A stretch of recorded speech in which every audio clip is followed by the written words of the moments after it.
Catch the spirit of the game, the Hastings Sidebusters. Throwing strikes, being efficient with our pitches, making those routine plays, and having a great approach at the plate. So I'm just keeping things simple and just building up that team chemistry as much as possible, I think will help you win some games. 1-2. Swing and a miss as the Sodbusters strand the bases loaded to keep this a tie game. This one is bounced back up the middle and into center field for a base hit. 1 run scores. Here comes Printer around third. Our fans recognize that, and they know that it's a family atmosphere at our place, and that's what we like. To the left side and through for a base hit. The go-ahead run scores as Jensen delivers once again. This one, the lightest of light hits. He gets an RBI single. I think it's just a great experience, getting kids from all over the country to come in and play together. Catch the spirit of the game, the Hastings Sidebusters.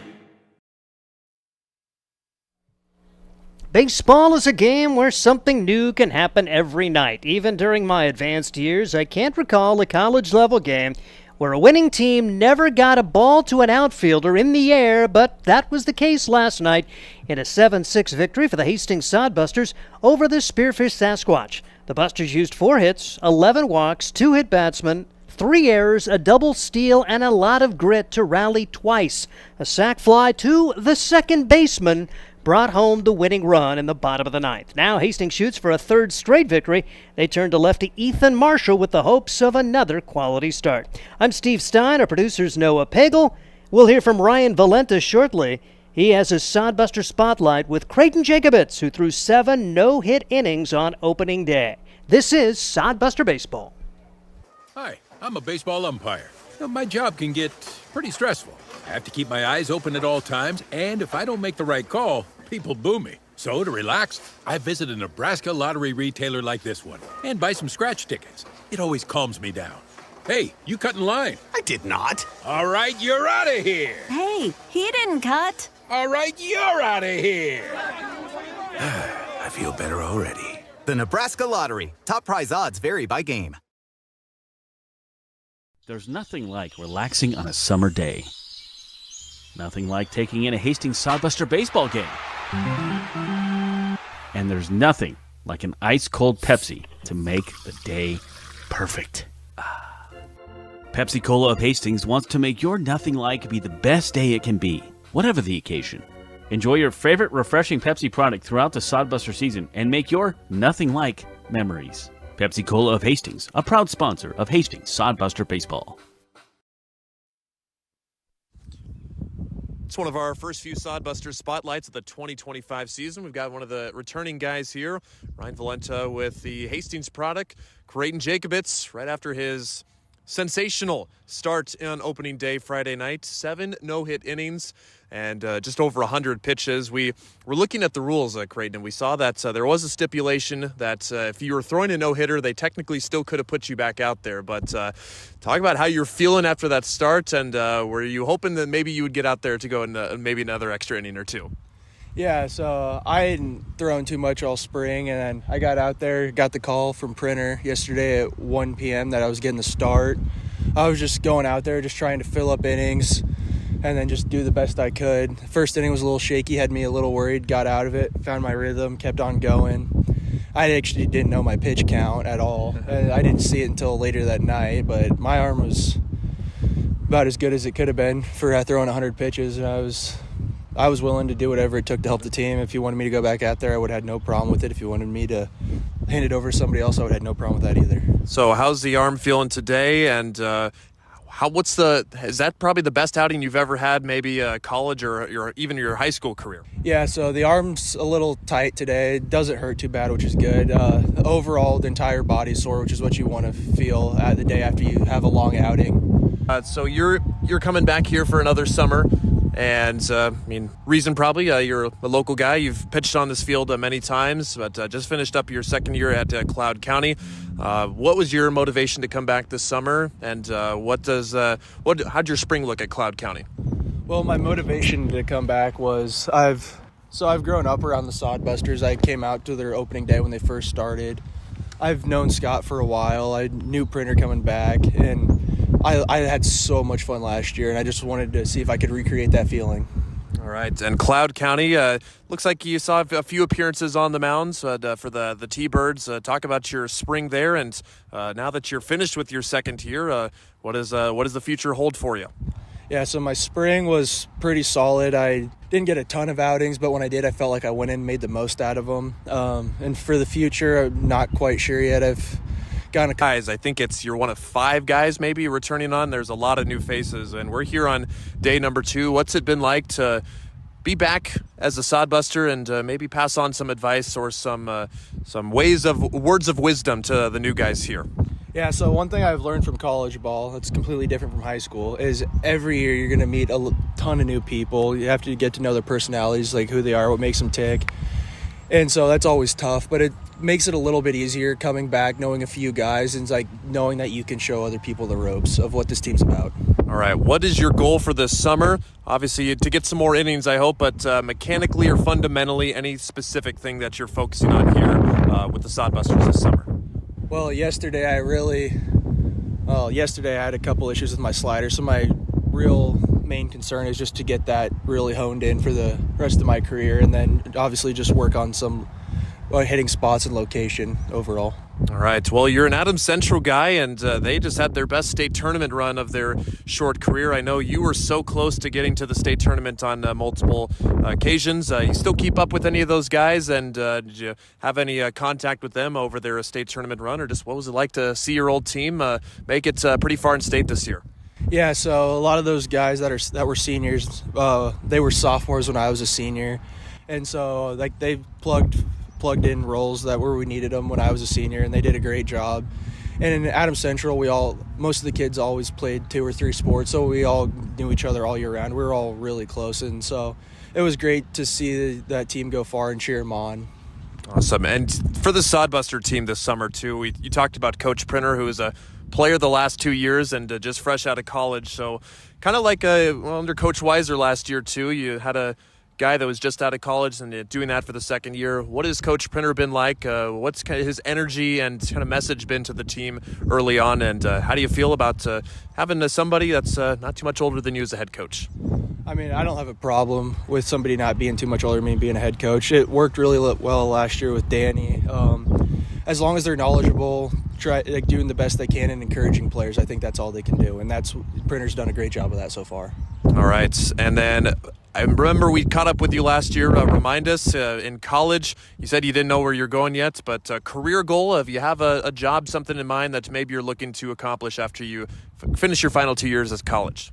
Yeah, so the idea is still the same. I want to graduate my bachelor's in business and then go on to be a grain marketer, commodity trader. Grain market commodity trader. For those laymen's like myself and probably most other people listening, what kind of job does that involve? So that's really just like farmers have all their grain, and sometimes they don't know how to sell it. My job would be to help them get the most profit they can from their crop. Interesting stuff from Kraton Jacobitz. Last question I have: you big MLB guy? You got any teams that you're following this year in the major leagues? I'm a Royals fan. I can't say I'm too big. I try and check up on scores every day, but I can't say overall I'm watching every game diehard fan. All right, hobbies-wise, you're going to get a lot of time to mingle and get to know these guys a lot more. What was something that you liked doing last season, and maybe what's when you're not at Duncan Field this summer, what can we expect you to find you doing? If I'm not at Duncan Field, you'll see me. Well, I'll be working, but if I'm not working here at Duncan Field, I will be on the golf course or fishing. All right, you got a handicap. How's your golf game? It's all right. It's not great. I'd say I'm typically shooting around a 90 for 18 holes. Just more having fun around here? Yeah, I've found it as a great way to relieve stress, but sometimes it can put even more stress on you. But overall, I find it relaxing and fun, so I just go out there and just play. All right, last question, whether it's a course here in Hastings or maybe around the Hastings area, what's the best golf course to play 18 at here around here? Best golf course in Hastings by far is Lockland. You've gotten to go to Lockland. Okay, is that worth getting the membership for? I would say so. I go out there all the time. I really love it. People out there are always really nice. Southern Hills is also a great course, but Lockland has the edge on it. All right, he's a golfer. He's going to be a grain market commodity agriculture guy.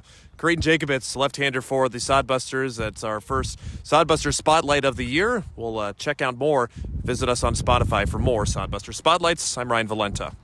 Hastings Sodbusters baseball's in full swing, bringing you another fun-filled summer of high-level collegiate wood-bat baseball at historic Duncan Field.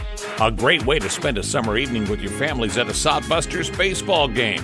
Go online to HastingsSodbusters.com for their home game schedule or to purchase tickets. Hastings Sodbusters Baseball. It's a hit. Got the spirit of the game. The Hastings Sodbusters. Let's face it, we move our bodies around a lot. And sometimes things happen. A tweak, twist, pull, strain, ache, or pain. At Fisk Chiropractic and Sports Care, their goal is to restore your mobility, keep you moving, and ensure your rehabilitation is effective, efficient, and stress-free. Do you suffer from headaches and neck pain, lower back or sciatica? Call Fisk Chiropractic and Sports Care today. Start to discover wellness through chiropractic care. Fisk Chiropractic Sports Clinic.com. Start feeling better now.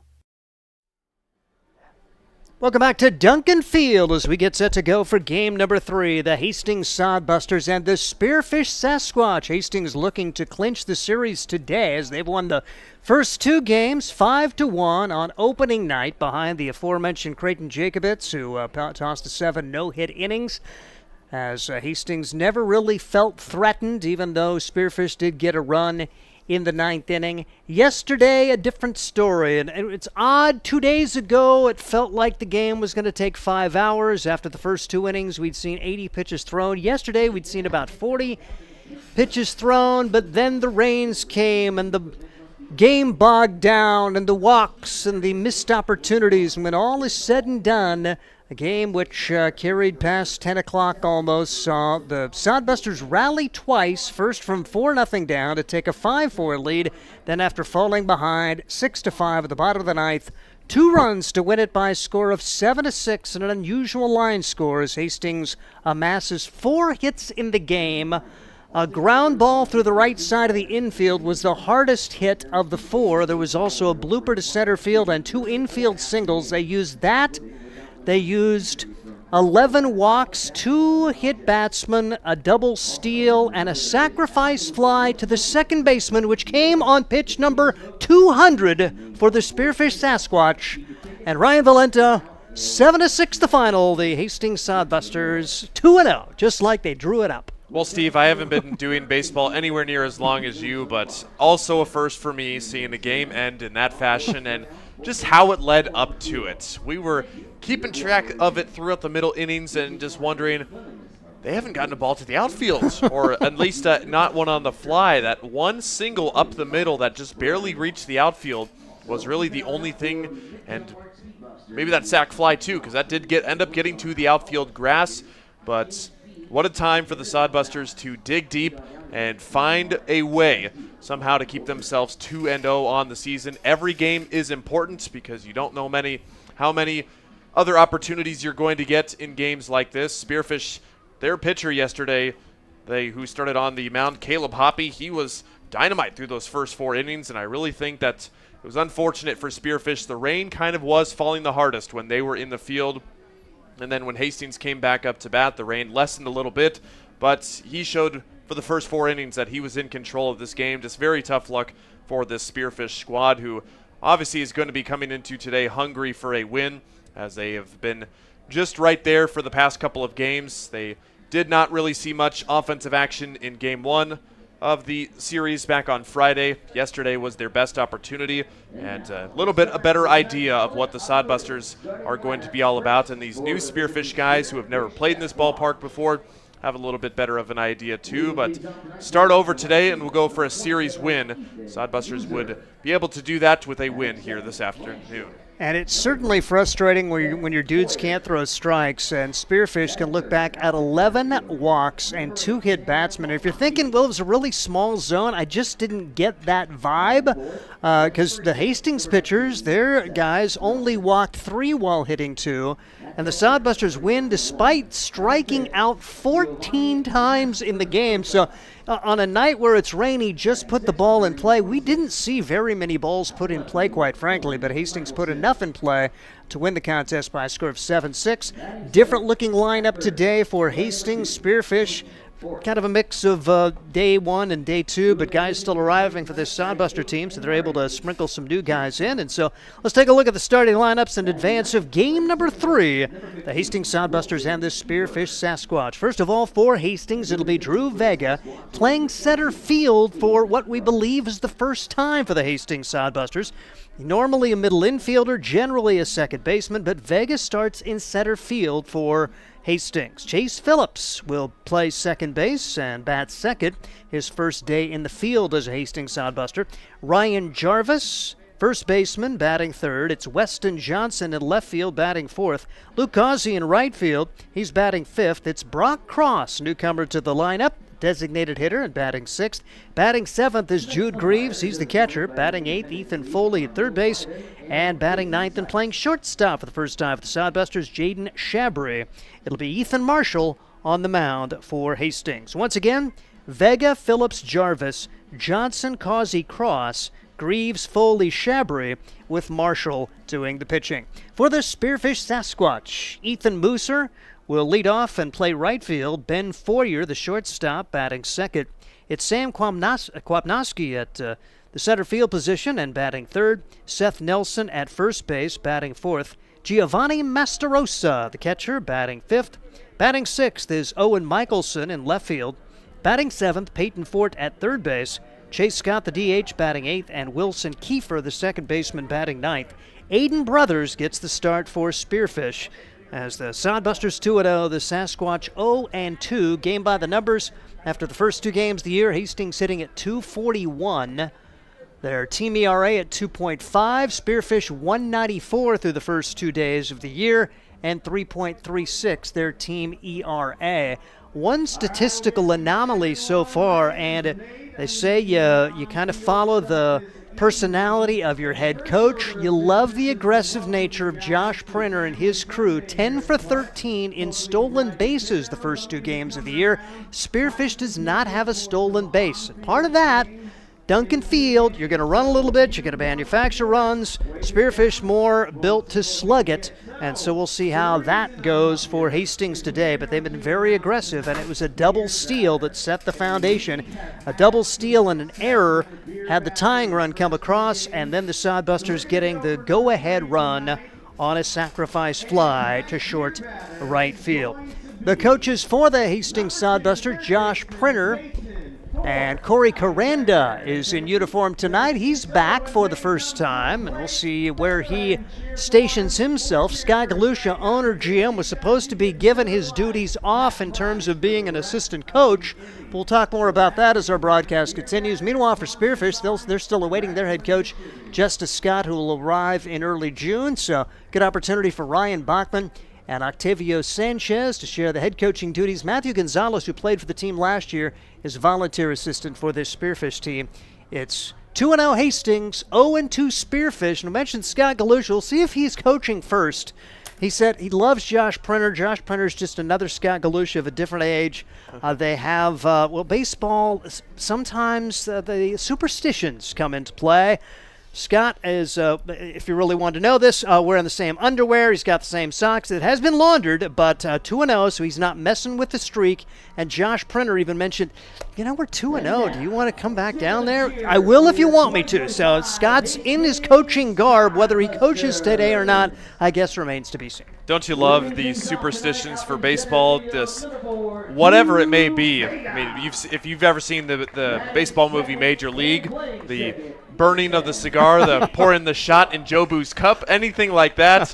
But wearing the same amount or the same clothes that you do in a winning streak. I know for playoff baseball, you're not supposed to shave it all or cut your facial hair in any way. Let that stuff grow out. And I mean, a winning streak is. It's a winning streak, Steve, just like your shirt says, winning streak. Yep. It's 2 straight games, and if it isn't broke, don't fix it. So I like what the Sodbusters are doing and hopefully keeping it going, but what they're going to need to keep going is an excellent outing on the mound for Ethan Marshall. Like we've been saying, 7 games in 7 days. This is game number 3, and we will need a good outing for him. The Sodbusters a little bit light on pitching right now. Scott's been telling us that he's been trying to get that reinforced, but a lot of innings need to be had for Marshall today, and hopefully to keep the runs at a premium for Sasquatch, what it has been for most of the game, to keep the bullpen fresh. Sodbusters not having to use as many guys as they probably thought they were going to have to, which is a good thing. So the less pitchers tonight that come on for Hastings, the better for the team. Jason Seitz will be the home plate umpire. Bill Biven will be in the field as we get set to go for Hastings Sodbuster Baseball. We'll take it down to the field as we have the singing of our national anthem in advance of today's game. Oh, say, can you see by the dawn's early light what so proudly we hailed at the twilight's last gleaming, whose broad stripes and bright stars through the perilous fight o'er the ramparts we watched were so gallantly streaming, and the rockets' red glare, the bombs bursting in air, gave proof through the night that our flag was still there. Oh, say does that star-spangled banner yet wave o'er the land of the free and the home of the brave? Another excellent rendition of our national anthem in advance of today's game between the Hastings Sodbusters and the Spearfish Sasquatch. 370 down the left field line, 367 to right, 408 to spacious center field. The wind blowing from the left field corner to the right field corner. A northeast wind up to 15 miles an hour. Game time temperature at 62 degrees. It feels like 60. And believe it or not, it's probably a little better today than it was yesterday. At least it's not raining.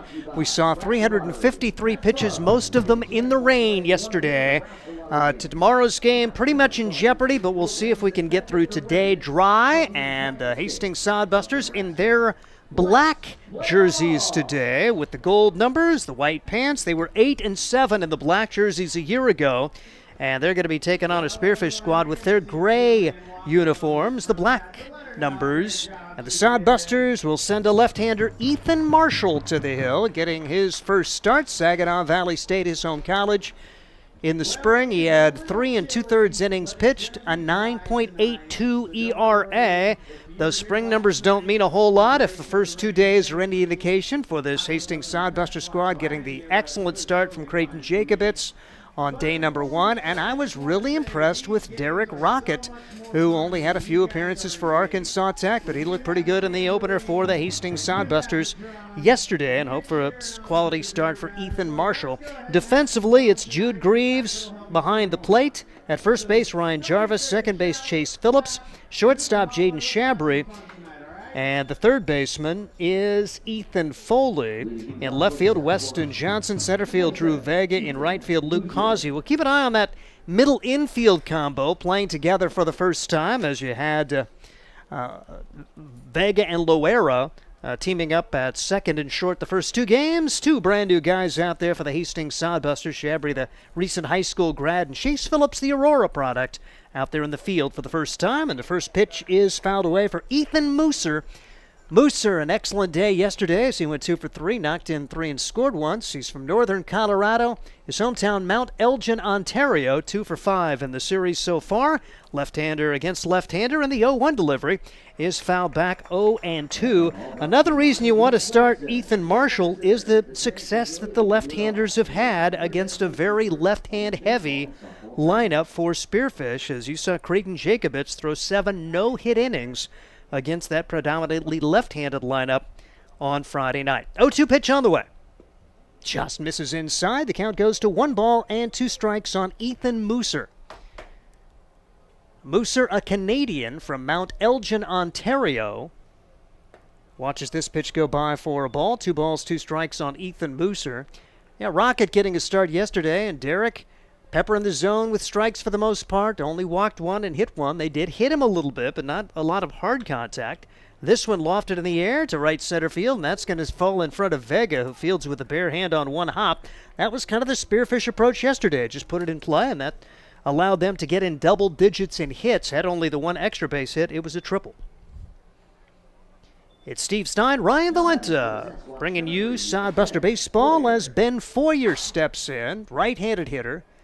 He's 2 for 5 in the series, had a pinch hit in the 9th inning of game number 1, with 1 for 4 and 2 runs scored yesterday. Runner at first, nobody out. Marshall brings it high for ball 1, 1-0 the count on Ben Foyer, the shortstop, who showed a really nice glove and arm yesterday in that start for Spearfish in the Sodbuster victory. 1-0 delivery. Taken upstairs for ball 2, 2-0 the count on Ben Foyer. So Mooser aboard, moved up in the lineup after his success yesterday. And he's aboard. We'll see if they turn him loose. They do not have a stolen base the first 2 games of this series. Not going, and the pitch across for a strike. 2-1 the count. Did not have any kind of read on Marshall as he was headed back toward first when the pitch came home. Top half of inning number 1, no score, just underway. 6:35 game tonight, and always at home here in the Central Time Zone for the Hastings Sodbusters. Pitch misses outside. 3-1 the count on Ben Foyer. Decent number of people tonight.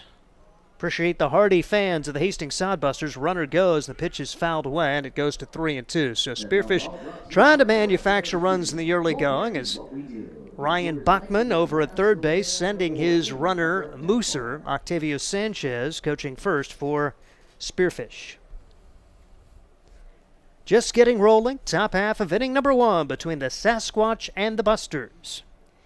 Marshall shakes off a sign, takes a look over at first, and brings home the 3-2 pitch.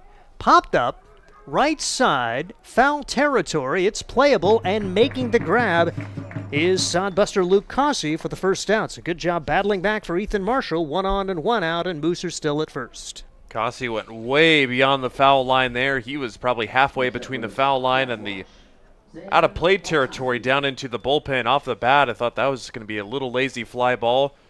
Cossey turned on the jets to get to that first out. And the wind blowing it that way, although it's died down a little bit even since the opening pitch.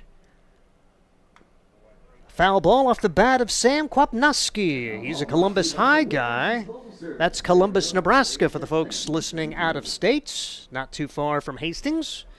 Play in the same Legion League during the summer. Kwapnowski is now playing his college ball at Doane. No balls and a strike. A lefty-lefty matchup here as Mooser leaves away from first. Kwapnowski drills this to center field. Vega on the run. Will he get there? He will not. This one will get to deep center field. Kwapnowski will be at second base with a double. Hanging on at third will be Mooser. The hardest hit ball maybe of the weekend so far. Sam Kwapnowski has himself a double. Well, credit Vega. He got a great jump on it. Sprinting back at full speed. The ball died just short of that 4:08 center field mark down in the wall, and heck of a job for him to get it back in soon enough to hold Mooser at third base. A lot of times with a speedier guy, that should have led to a run for the Sasquatch. So big chance here early for Spearfish, trying to jump on top. 2 in scoring position, only 1 out, and Seth Nelson, left-handed hitter, steps in and takes at the letters for a strike. 1 strike to count on Seth Nelson. Nelson 1 for 9 in the series, but his 1 hit was probably the previous hardest hit ball, and you may make an argument that he had the better hit. He had the triple yesterday. Bouncer down the third base line. Throw over to first is not going to be in time. Advancing on the play, they'll have runners at first and third. Really tough chance there for Ethan Foley. We'll see how it's scored, but Seth Nelson, a little dribbler, and even a perfect throw, I don't think, gets Seth Nelson. Now, maybe they give an error to advance the runner from second to third, but the way it stands, give an infield single to Seth Nelson and an RBI to score Mooser. Kwapnowski ends up at third base on the play, and Giovanni Mastarosa will come to the plate now. 1-0. Sasquatch on top and looking for more. Ethan Marshall hoping to roll up a double play ball here. He knew Spearfish was going to come out, their hair on fire as the pitch misses outside. One that they certainly should have and very easily could have won yesterday. You out-hit your opponents 11-4. Controlled the action in a lot of ways, had a 4-0 lead and couldn't make it stick. 1-0 pitch. Marshall brings that, and Masterosa behind on that high fastball. 1 ball and 1 strike. Took a while for the official scoring to come through, but they say error on the play. I'd say infield single and an error. Runner goes. Pitch fouled back to the screen. It will end up in the netting behind home plate. 1 ball and 2 strikes now on Masterosa. Runners at first and third, and they had sent Seth Nelson. So could be a point of emphasis here. Mentioned the fact they did not have a stolen base the first 2 games. They have put 2 guys in motion here in this first inning already. A look at the runner at first. Marshall brings it home, and this pitch is high.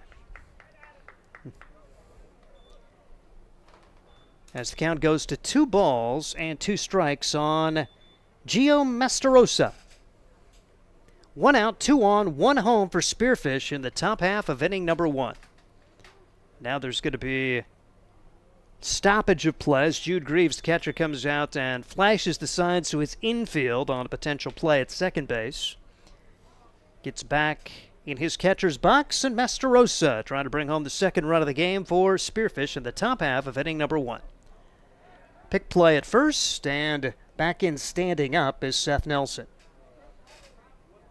Masterosa played in the first game, went 0 for 3. He was a pinch hitter in the 9th yesterday and went 0 for 1. 2-2 pitch. Swing and a miss. Big strikeout there for Marshall of Masterosa. 2 outs in the inning, and Owen Michelson tries to get a second run home here for this team from Spearfish. Perfect style of out you want there. One that is not put in play and one that results in a strikeout.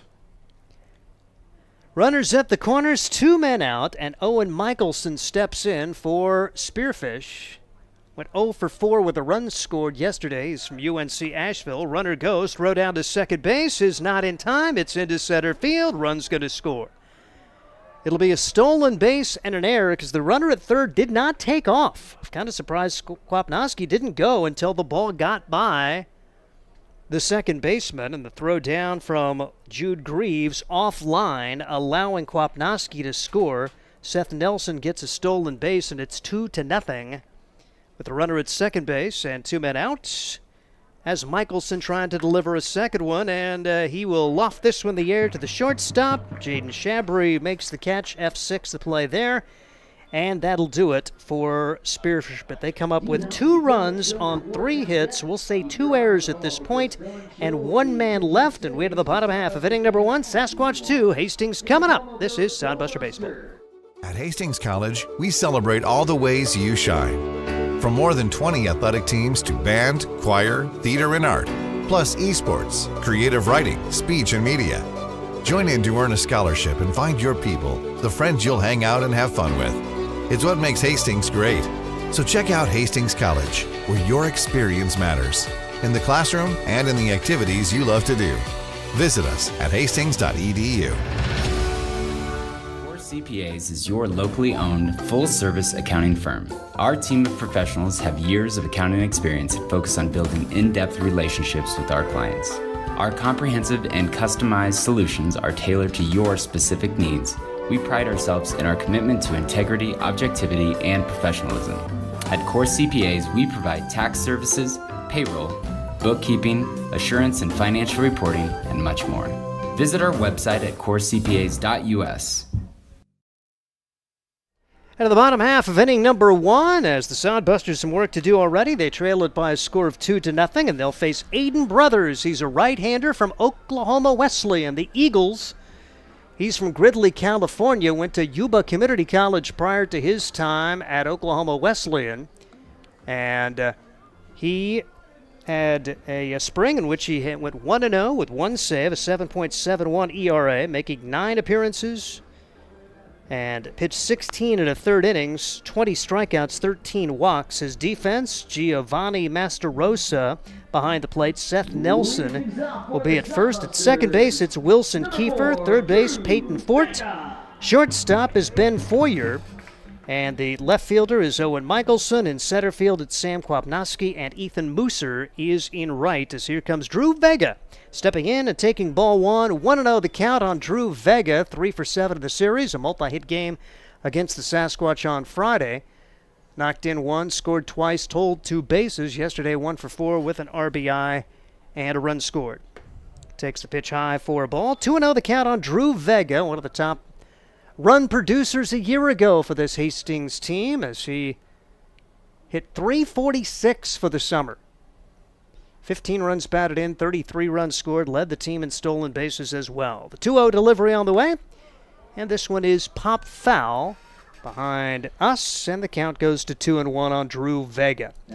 So officially 2 runs, 2 hits, 1 error for Spearfish. The Seth Nelson grounder, they did not give him credit for a hit. They called that a straight error, and they actually awarded Spearfish a double steal to get their second run home. Pitch is in there for strike, 2-2 on Drew Vega. So we will go with the official scoring on that.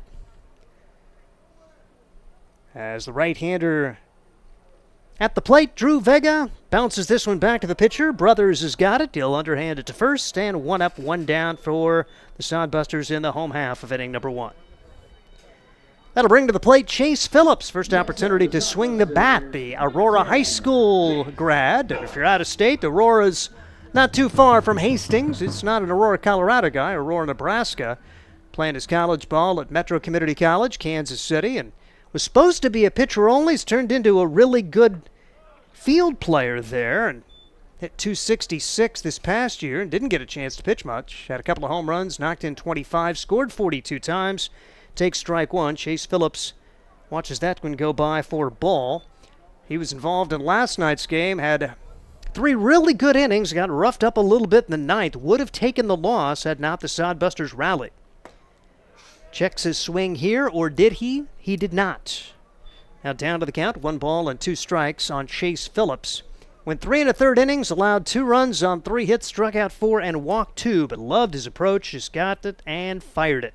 1-2 pitch.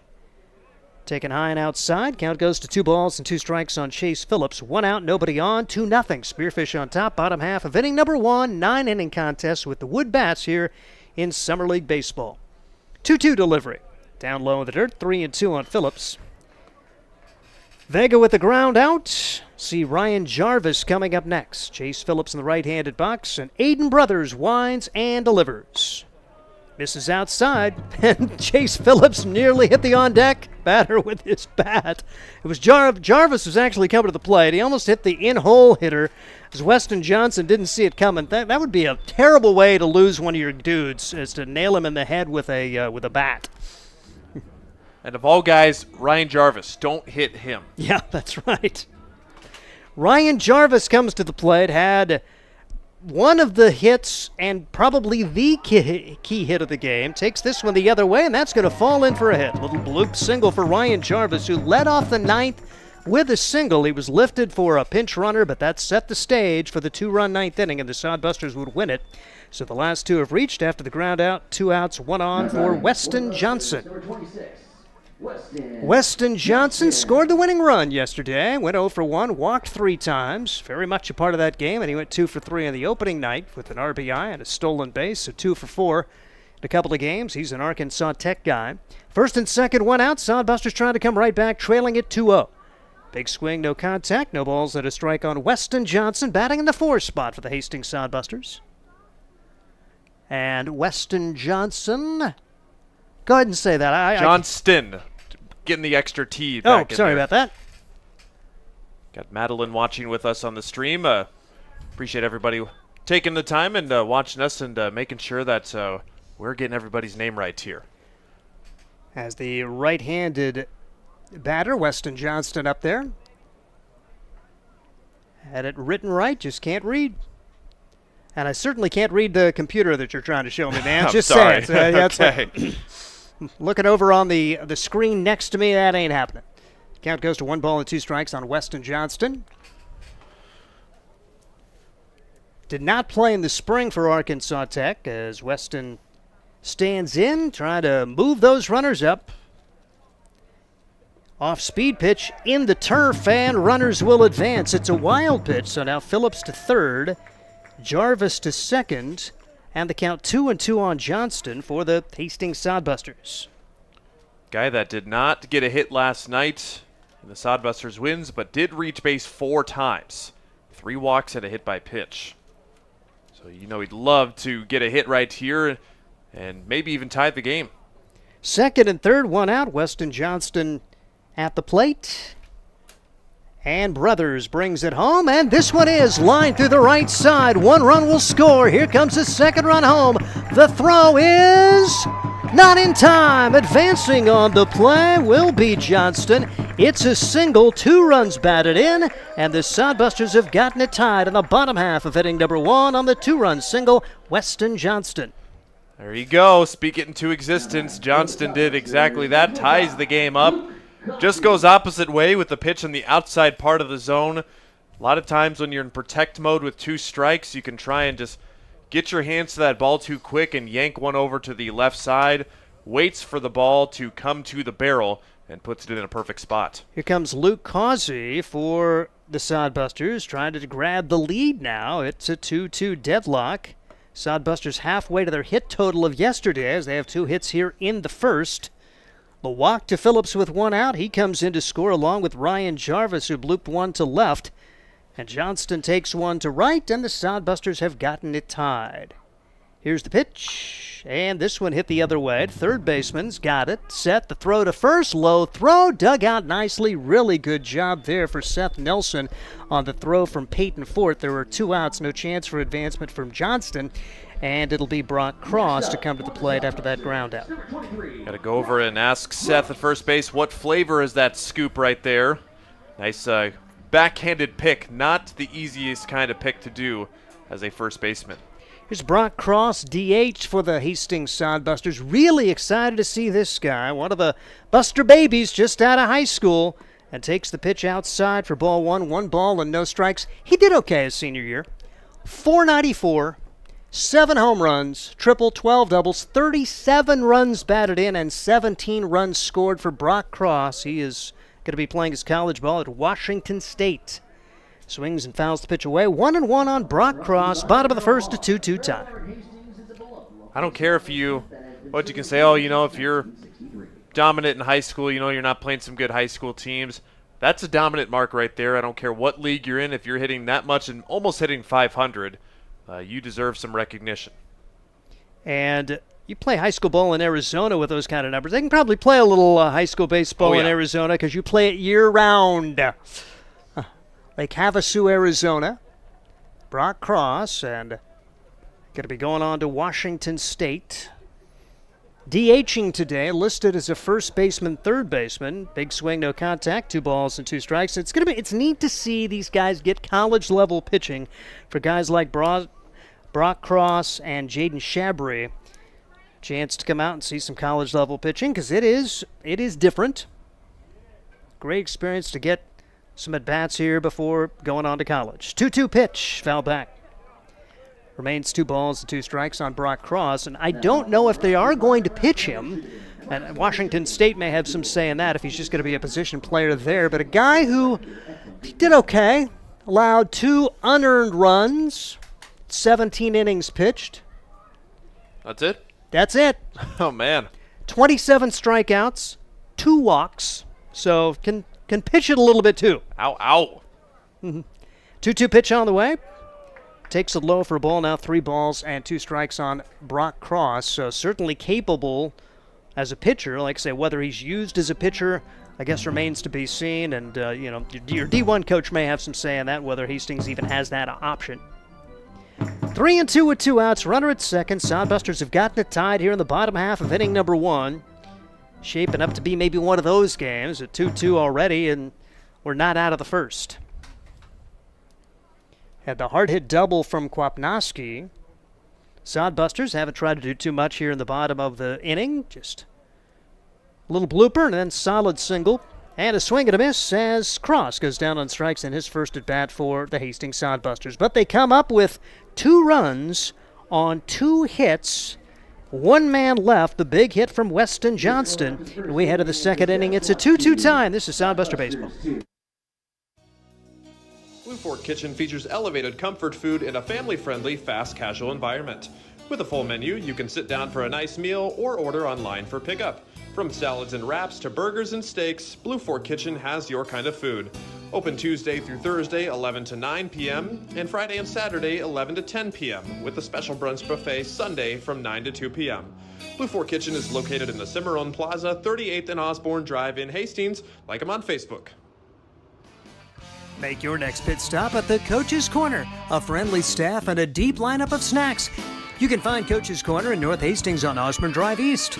More than just a gas station, Coach's Corner is the place to get delicious pizza made fresh for you and your family.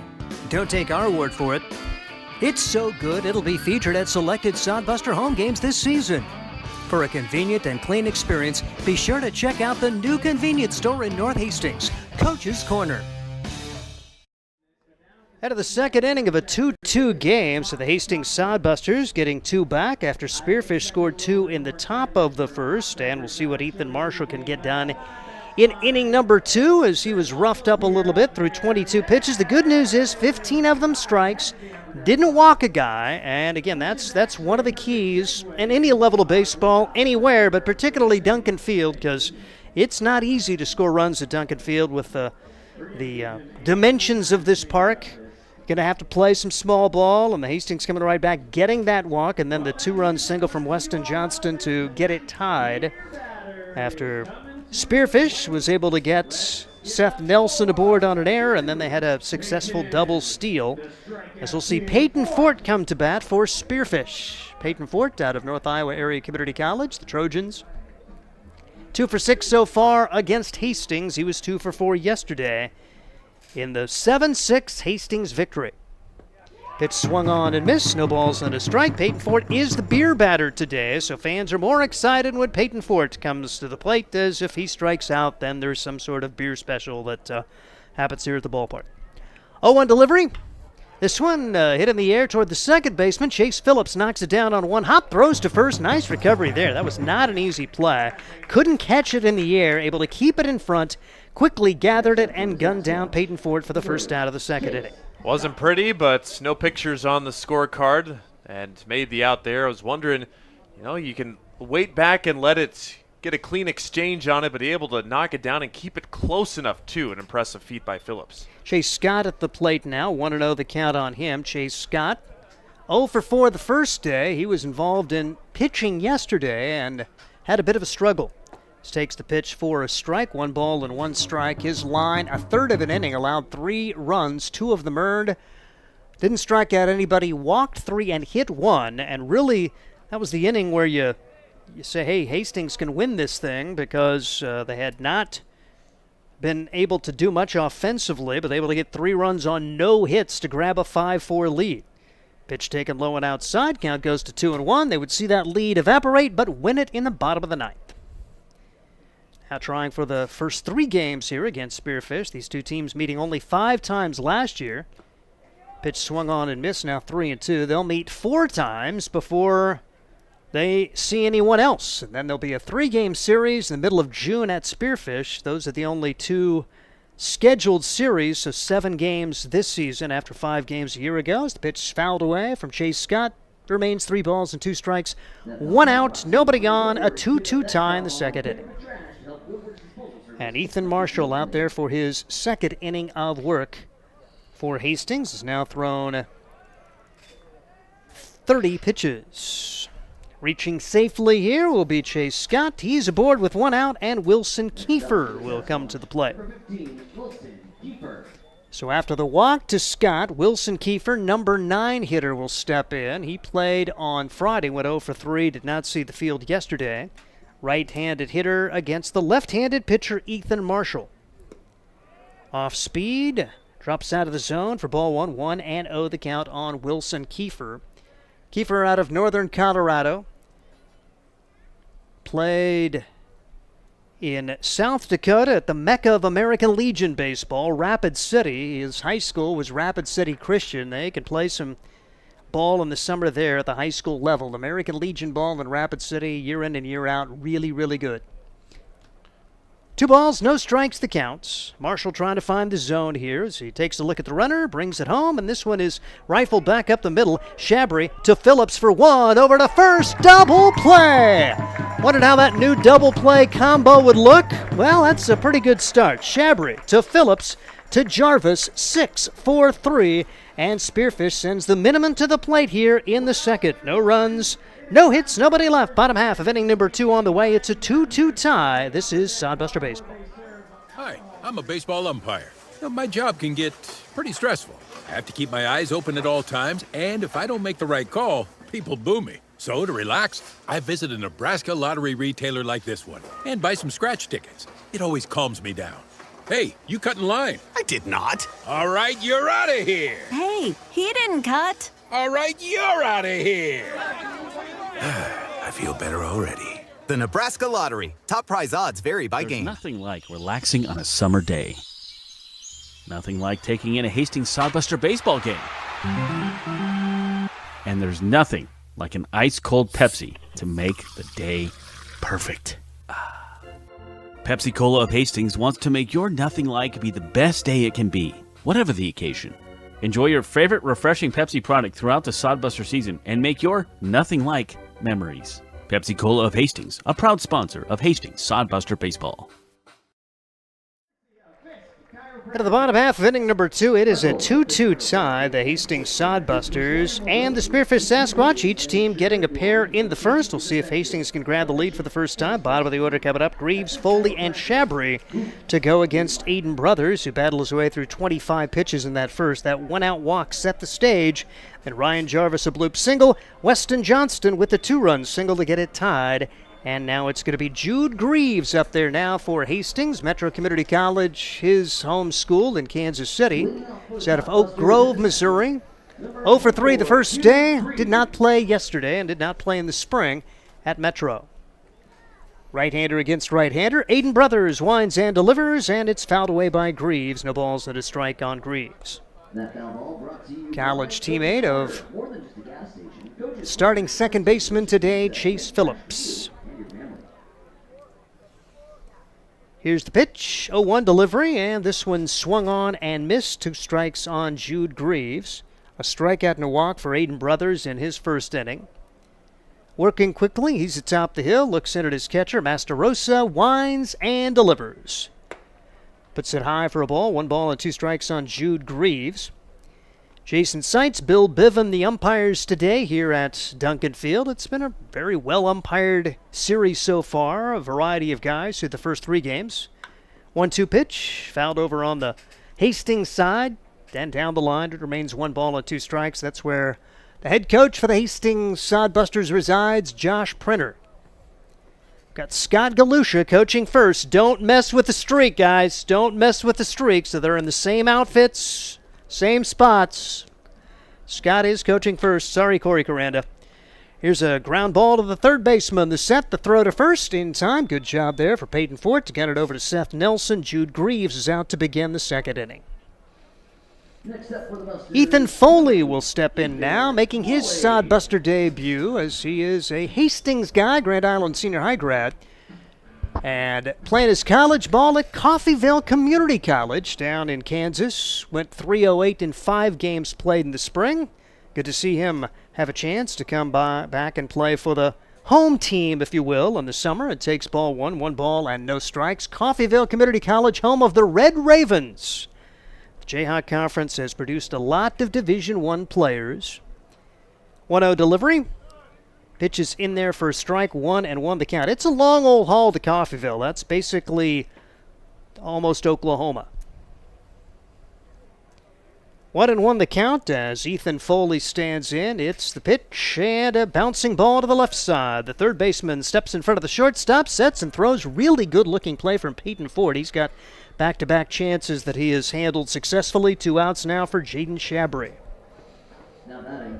Shortstop was also ready to take that play, but Forte, Tichia as a third baseman, if you're able to cut it off and get to the ball quicker in the shortstop does, do it and take it because your momentum headed that way to first. Get a little bit extra mustard on that throw down there. Shabry, another one of the high school guys, just getting set to go for his first year of college, and he fouls the first pitch away. Shabry out of San Lorenzo Valley High School, Boulder Creek, California, still weighing his college options. 1 ball and 1 strike to count now on Jaden Shabry. Got his first chance at shortstop, and 6-4-3, good beginning. 1-1 delivery. Drills this one to the right center field gap. Could be trouble, and he is going to be running around first. He's going to hit the second base bag. A chance for 3. Here comes the relay throw, and the throw is not in time. Just a little bit offline. Jaden Shabry was thinking 3 right out of the box. He's got the first triple of the year for the Hastings Sodbusters, and it's a 2-out threat with a runner at third and the top of the order coming up. That one had triple written all over it, but heck of a job by the outfield by Spearfish to make it a close play. If that throw is right on the money at third base, they might get him. Shabry able to beat it out with 2 outs. Drew Vega steps in, bounces this one back up the middle. That's a base hit, and the Sodbusters lead. First pitch swinging, Drew Vega, and Hastings has the advantage 3-2. So they give up the initial 2 runs. They've come right back with 2 in the first, 1 in the second, and it's 3-2 Sodbusters. Drew Vega picking up where he left off last year. Just a solid line drive, sharp ground ball, guy up the middle or to the right side.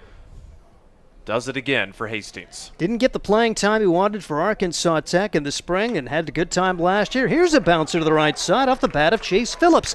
Vega around second. He's headed to third. The throw is way high, and that will carry over the fence on the fly. That is a throwing error from Ethan Mooser, and if you're going to have an error, you get your money's worth because that baby, that had no chance. Vega comes around to score, and they are going to award Chase Phillips third base when it's all said and done. No RBI on the play, but the Sodbusters get an extra run here and lead it 4-2, and Phillips ends up at third on the play. Good job of hitting for Chase Phillips. Didn't try to do too much. Here's Ryan Jarvis, who singled his first time up, and a chance to tack on here for the Hastings Sodbusters. Well, that throw would have been perfect if Mooser would have been standing at the 367 mark down in the right field line. That would have been a perfect strike to third base. Just a bit high on the throw. That was... but right out of his hands, I saw that, so I was like, that one is not going to stay in play. Nope. Here is Ryan Jarvis, a chance to make it hurt here as runner at third and 2 outs. So the Sodbusters 2 up, 2 down. The number 9 hitter, Shabry, gets a triple. Drew Vega an RBI single. Chase Phillips with a single, and the error will give the Sodbusters an additional run, and the pitch is taken high. Now 2 balls and no strikes on Ryan Jarvis. Jarvis just did what he needed to do to begin the 9th yesterday. Solid single to right field. Taken out for the pinch runner, and the Sodbusters would get 2 in the bottom of the 9th and win it 7-6. Jarvis takes inside for a ball. 3 balls and no strikes. See what the plan is here for Ryan Jarvis. Another Saginaw Valley Stater. Teammate of Ethan Marshall, the starting pitcher today for Hastings. 3-0 pitch on the way. And it's a 4-pitch walk, and you wonder about the mindset of Aiden Brothers now, after he seemed to be doing okay this inning, has now seen 4 straight reach, a triple, 2 singles, and now a 4-pitch walk. And the Sodbusters like to run here. We'll see what they do with runners at the corners, and Weston Johnston, who just had the 2-run single his last time up. Another chance here for the Hastings Sodbusters.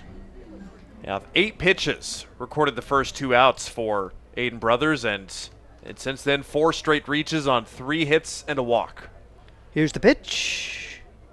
Right there for strike 1. No balls and a strike on Weston Johnston.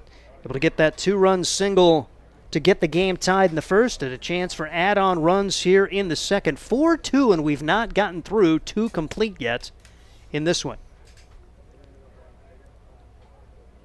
Brothers takes his time out of the stretch, brings it home, and Johnston skies this one in the air to right field. Mooser camps underneath it, makes the catch. But Hastings with a good go here as they get 2 runs on 3 hits, 1 error, 2 men left. We head to the third. It is Hastings 4 and Spearfish 2. This is Sodbuster Baseball. Hastings Sodbusters Baseball's in full swing, bringing you another fun-filled summer of high-level collegiate woodbat baseball at historic Duncan Field. A great way to spend a summer evening with your families at a Sodbusters baseball game. Go online to HastingsSodbusters.com for their home game schedule or to purchase tickets. Hastings Sodbusters Baseball. It's a hit. Got the spirit of the game. The Hastings Sodbusters. Let's face it, we move our bodies around a lot. And sometimes things happen. A tweak, twist, pull, strain, ache, or pain. At Fisk Chiropractic and Sports Care, their goal is to restore your mobility, keep you moving, and ensure your rehabilitation is effective, efficient, and stress-free. Do you suffer from headaches and neck pain, lower back or sciatica? Call Fisk Chiropractic and Sports Care today. Start to discover wellness through chiropractic care. Fisk Chiropractic Sports Clinic.com. Start feeling better now. A pair of 2-run innings for the Hastings Sodbusters. They battle back from an early 2-0 deficit. 4-2 Hastings as we head to the third, and here's Ryan Valenta. Well, we've seen just a little bit of everything here in these first 3 games of this 4-game series. If we had a season bingo card of rare and unusual occurrences, I think we'd have a lot of boxes checked off already. A no-hitter through 7 innings in day 1. Yesterday, a 4-run comeback in the middle of a rain shower, and today, a guy throwing a ball from right field over the fence on the fly. Yeah, I don't know if I've ever seen an outfielder throw it over a fence. You've seen a pitcher, maybe it takes a hop out of play.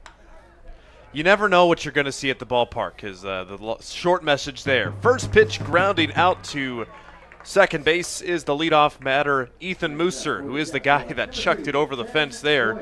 Chase Phillips able to make the play at first base, and Ethan Marshall back out there for his 3rd inning of work after allowing the 2 runs in the first on a couple of hits and an error. He has been able to retire the Spearfish lineup in a short sample size. Did allow a 1-out walk, which was erased on a inning-ending double play by their 9th place hitter in the second. Ben Foyer, the next to climb in the batter's box. 2 really close misses, according to Jason Seitz, the home plate umpire. Greaves behind the plate. Tried to frame it just good enough to induce a call, but no such luck. Popping it up on the 2-0. On the infield, it's Phillips at second. Puts the squeeze on it. That's a 2nd out of the inning. Some soft contact starting the Spearfish 3rd inning off. And Chase Phillips making his defensive debut for Hastings. He's got a lot of chances here early on. We've seen Jaden Shabry with a couple of chances. Again, that's kind of nice when you're just new to the team and getting out there and getting opportunities at new positions too. It's gone well. So the past 4 balls put in play, Phillips has been a part in recording an out in all 4 of them. Couple of solo groundouts, a pop-outs, and then part of that inning-ending double play. 1-0 count to Sam Kwapnoski. He doubled, but is way out in front of that breaking ball by Marshall. Kwapnoski sent it over the head of the center fielder Vega. Back in the first inning, Kwapnoski ended up coming around to score. So he is 1 for 1 today. Kwapnoski's been a 2-game starter for the Sasquatch so far and has at least 1 base hit in both games. Fouls that back to the concourse to make it a 2-ball, 2-strike count. Deuces wild in this top of the 3rd inning, and still a gloomy, overcast day, but we are expected to stay dry for the remainder of the night. 2-2, popped in the air, 2 left. Weston Johnston's out there, and he's got it. 1-2-3 inning. Spearfish goes down quietly in this top of the 3rd. Sodbusters have the 4-2 lead. They will look for more in the home half of the 3rd inning from Duncan Field. At Hastings College, we celebrate all the ways you shine. From more than 20 athletic teams to band, choir, theater, and art, plus esports, creative writing, speech, and media. Join in to earn a scholarship and find your people, the friends you'll hang out and have fun with. It's what makes Hastings great. So check out Hastings College, where your experience matters, in the classroom and in the activities you love to do. Visit us at hastings.edu. Core CPAs is your locally owned, full-service accounting firm. Our team of professionals have years of accounting experience and focus on building in-depth relationships with our clients. Our comprehensive and customized solutions are tailored to your specific needs. We pride ourselves in our commitment to integrity, objectivity, and professionalism. At Core CPAs, we provide tax services, payroll, bookkeeping, assurance and financial reporting, and much more. Visit our website at corecpas.us. Sodbusters looking for a series win today against the Spearfish Sasquatch at Duncan Field. 4-2 your score. Went to the bottom of the third inning. Steve Stein, myself, Ryan Valenta, bringing you our third of 7 days in a row of Sodbuster baseball here at Duncan Field. The schedule for the Busters is pretty home-heavy this season and very streaky as well. Lots of stretches of consecutive home games. This isn't the only 7-game stretch to pretty much end the season. Sodbusters will have another 7-game stretch, then a day off, and then 4 more home games. So 11 home games in 12 days at the end of the month of July, which is still plenty of time away. For the Busters here in the bottom of the third, 5, 6, and 7, it's Luke Cossey to lead things off against Aiden Brothers. Right back where it came from and almost decapitated the pitcher. But it's a leadoff single for Luke Cossey. If Brothers wasn't awake on the mound, he is now on that leadoff single. Yesterday, the Sodbusters faced 200 pitches and had 4 hits. It took them 38 pitches to get 5 hits today, and now they have their 6th hit to begin the third inning.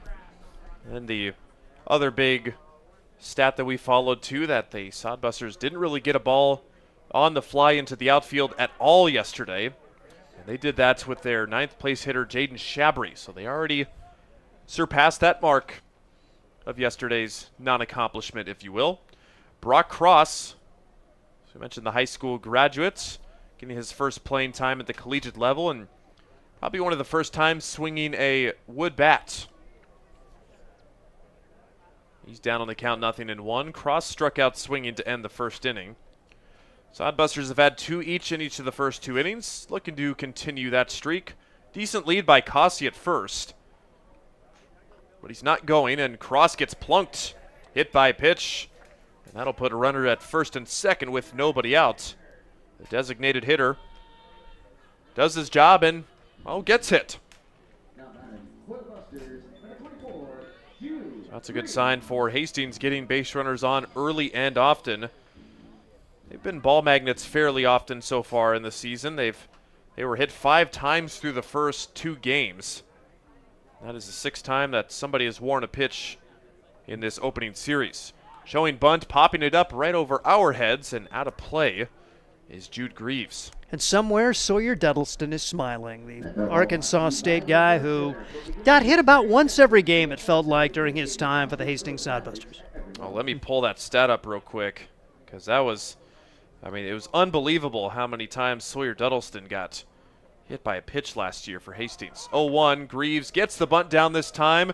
Back to the pitcher. Long throw to first is in time for the out. Sacrifice successful for Jude Greaves to put runners at second and third with 1 out. And Greaves doing what you need to do. A lot of times you think first and second, they bunt to first. Now you want to bunt it on the left side and hopefully get the third baseman to have to field it. It was actually picked up by the pitcher, but it was far enough down the line that there was no chance to get the force at third, and they forced the throw to first base.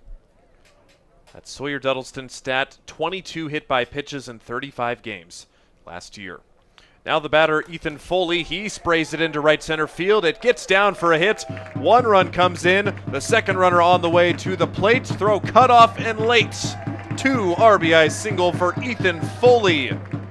The Grand Island guy puts it in play and gets a big hug from Scott Galusha at the first base box. And it is now 6-2 3 straight innings with 2 runs in for the good guys. If you can do that every inning, you got a decent chance to win. I'm just saying. Sodbusters are on pace for 18 tonight, folks. Well, I guess so they'd be up, so only 16, because they wouldn't see an at-bat in the 9th inning. You never know how that's going to turn out, though, and Jaden Shabry will look to continue this momentum here in the bottom of the 3rd inning. I'm hoping it's only 16. I don't want to see that 2-run bottom of the 9th for an 18-17 game. No, thank you. So Cassian crossed the dish on that last play by Foley, making his Sodbuster debut, has his first hits and a pair of runs driven in. Shabry ahead in the count, 2-0 on a couple of misses from Aiden Brothers. Set in the delivery.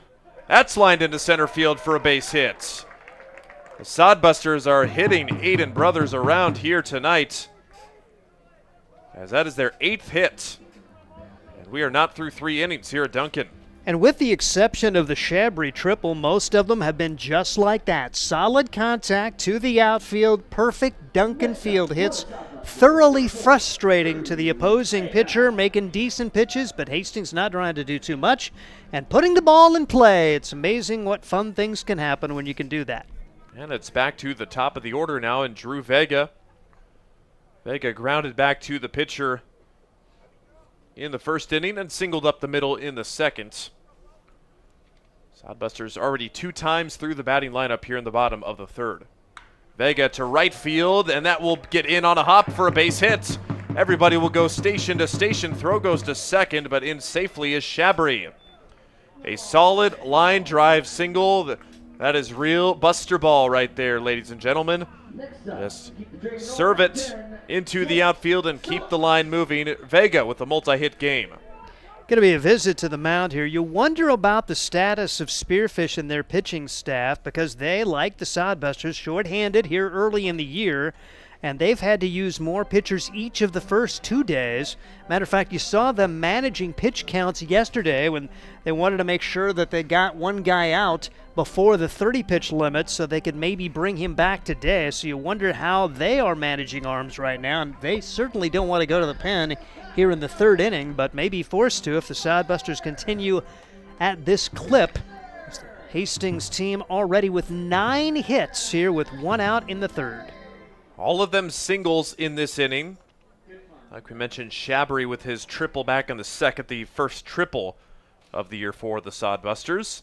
Chase Phillips, who also singled his last time up, bats with the bases loaded and 1 out. Chance to do some real damage and put this game in a monumental advantage for Hastings. But they will stick with Aiden Brothers for now. He's up to 55 pitches on his evening outing. Popped in the air on the infield, and infield fly rule will be called. Making the catch nonetheless is Ben Foyer. Phillips got under it, and he will be the 2nd out of the inning. Disappointing outcome there, hoping to get that baby to the outfield and have a chance at a sac fly. And Ryan Jarvis will see if he can pick up his team and get a couple more home here. Well, Ryan Jarvis, the guy that you want at the plate in this scenario. The big hit last night, and the single that sparked that 2-run 1st inning for the Busters. 1 for 1 today with a walk and a single. That is hit in the air, slicing away from the center fielder Kwapnoski. He's going back. He's able to grit it just in time for the outs. And Hastings will settle for just the 2 runs in the 3rd inning, but they have the 4-run advantage. Kwapnoski ends it what could have been a whole lot more. 6-2 to the 4th we go at Duncan Field. Blue Fork Kitchen features elevated comfort food in a family-friendly, fast casual environment. With a full menu, you can sit down for a nice meal or order online for pickup. From salads and wraps to burgers and steaks, Blue Fork Kitchen has your kind of food. Open Tuesday through Thursday, 11 to 9 p.m., and Friday and Saturday, 11 to 10 p.m., with a special brunch buffet Sunday from 9 to 2 p.m. Blue Fork Kitchen is located in the Cimarron Plaza, 38th and Osborne Drive in Hastings. Like them on Facebook.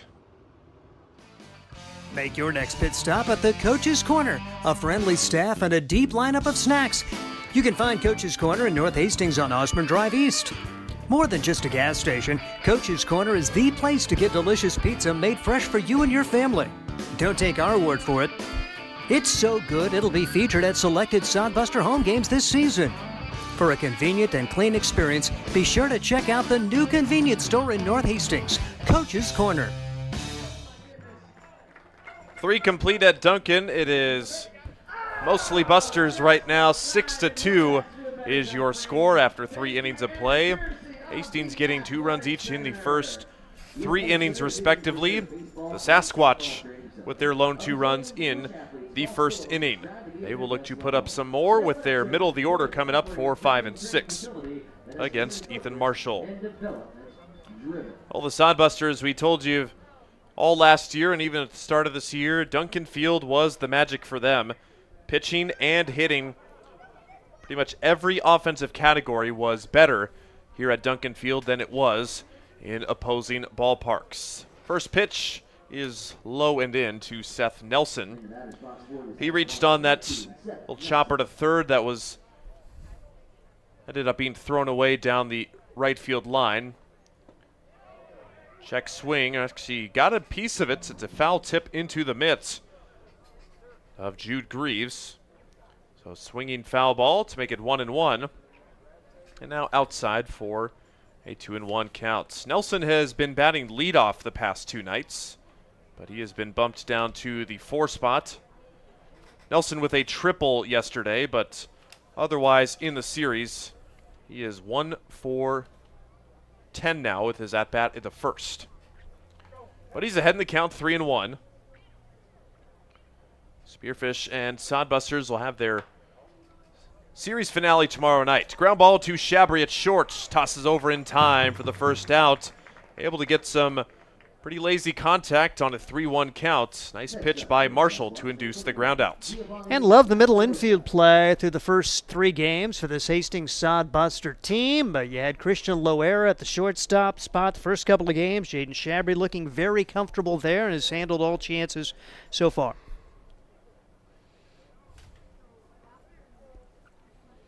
Second batter of the inning is the catcher, Gio Masterosa. Got our names list for the year on the best names in the league. Gio will be one of the guys on there. Masterosa. Catcher lines it into left field for a 1-out single. Hooked it right past the shortstop, Shabry. And Masterosa, after striking out in the first, he's got his first base hit of the evening. The first hit for Spearfish since the first. Ethan Marshall had done a really good job. The only base runner since the first was that 1-out walk in the second. Yesterday, Spearfish had 4 hits through the first 3 innings of play. They only had 2 coming into this inning. That was the aforementioned number 3. Ball 1 downstairs to Owen Michelson, the 6th spot in the lineup, the left fielder today. He was the catcher in yesterday's game.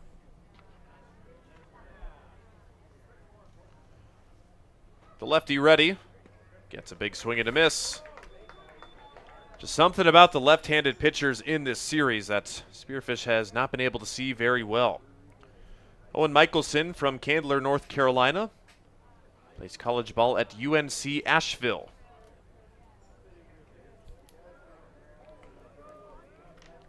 Pick off to first, but back in safely is Masterosa. You got to figure the catcher probably isn't going anywhere down to second base on a steal anytime soon. But with a crafty lefty on the mound, those left-handed arms usually have a pretty decent pickoff move. Curveball up high, 2-1, with 1 out in the top of the 4th inning. Other action in the Independence League already going final earlier today. Casper defeating Oahe 7-3. So after the Zap got the first game of the series, Casper responds and wins the final 2 games of the series to take it. After the called strike, it's 2-2 on Michelson. He lined out to short, and he swings and misses for strike 3. A big strikeout for Ethan Marshall as he gets Michelson to go fish. Michelson tried to advance to first. First base already occupied, so can't do that. The second strikeout for Ethan Marshall. How about a beer batter strikeout to conclude the 4th inning? That's what the fans at Duncan Field will cheer for. It's Peyton Fort. Past couple of nights, they made Isaac Martinez the beer batter, who was at the both nights, but Fort, he grounded to short, or second rather, in his first at-bat. Ethan Marshall, this will be pitch number 57. That's ball 2, and able to check his swing is Fort. Peyton Fort's North Iowa Area Community College. The Trojans hail from Council Bluffs. Doesn't get the call on the fastball in the outside corner, and 3 consecutive misses with 2 outs.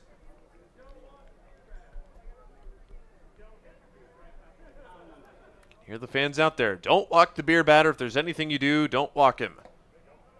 And we'll see another pitch. That's strike 1. Peyton Fort in last night's game at a multi-hit game with a pair of singles, but he also struck out twice. So very worthy candidates of being today's beer batter. Lays off the breaking ball, and that is a 2-out walk to the beer batter to make it first and second. See if Marshall can bounce back. He had just the 1 walk earlier in the game, that coming in inning number 2, and still a chance to get out of this with no damage done. Ethan Marshall from Saginaw Valley State, very limited playing time in the spring, trying to hone his craft in the summer. Swing and a miss, strike 1 to Chase Scott. The designated hitter walked in the second. Scott appeared on the mound, not in the field yesterday, but had a rough day on Friday with an 0-for-4 day. Lofts it in the air down the right field line. Here comes Cossey in foul territory. He's able to get there. It hangs up enough. And that is the 3rd out of the inning. A walk and a single are left stranded for Spearfish. It remains a 6-2 game. Nice job by Marshall to win the 4th inning battle. Busters looking for more for the 4th consecutive inning on Sodbuster Baseball. Hi, I'm a baseball umpire. My job can get pretty stressful.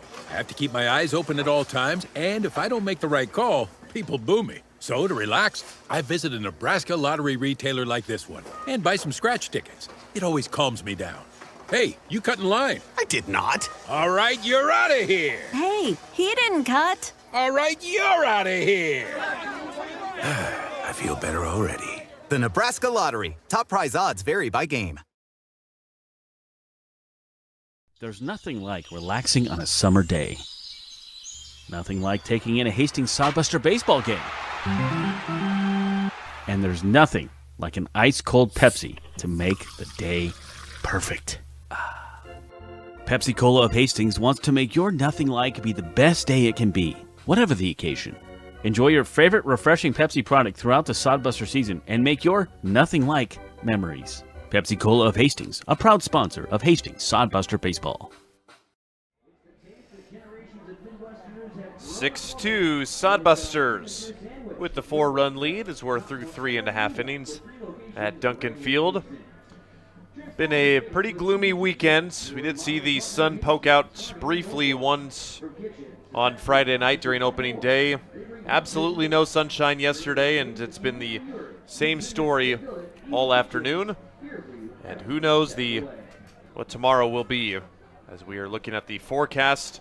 Showers planned for most of the afternoon tomorrow. 94% chance of rain in the Hastings area. If you're not following us online on social media already, Hastings Sodbusters on Facebook and at Go Sodbusters on X, formerly known as Twitter. Strike 1 to the first batter of the Sodbuster lineup in the 4th inning. It's Weston Johnston. It's also 4, 5, and 6 coming up for Hastings. Ground ball foul down the third base line. Weston Johnston got the party started to tie the game up in the first inning with his 2 RBI single. He's also visited the right fielder for his second at-bat.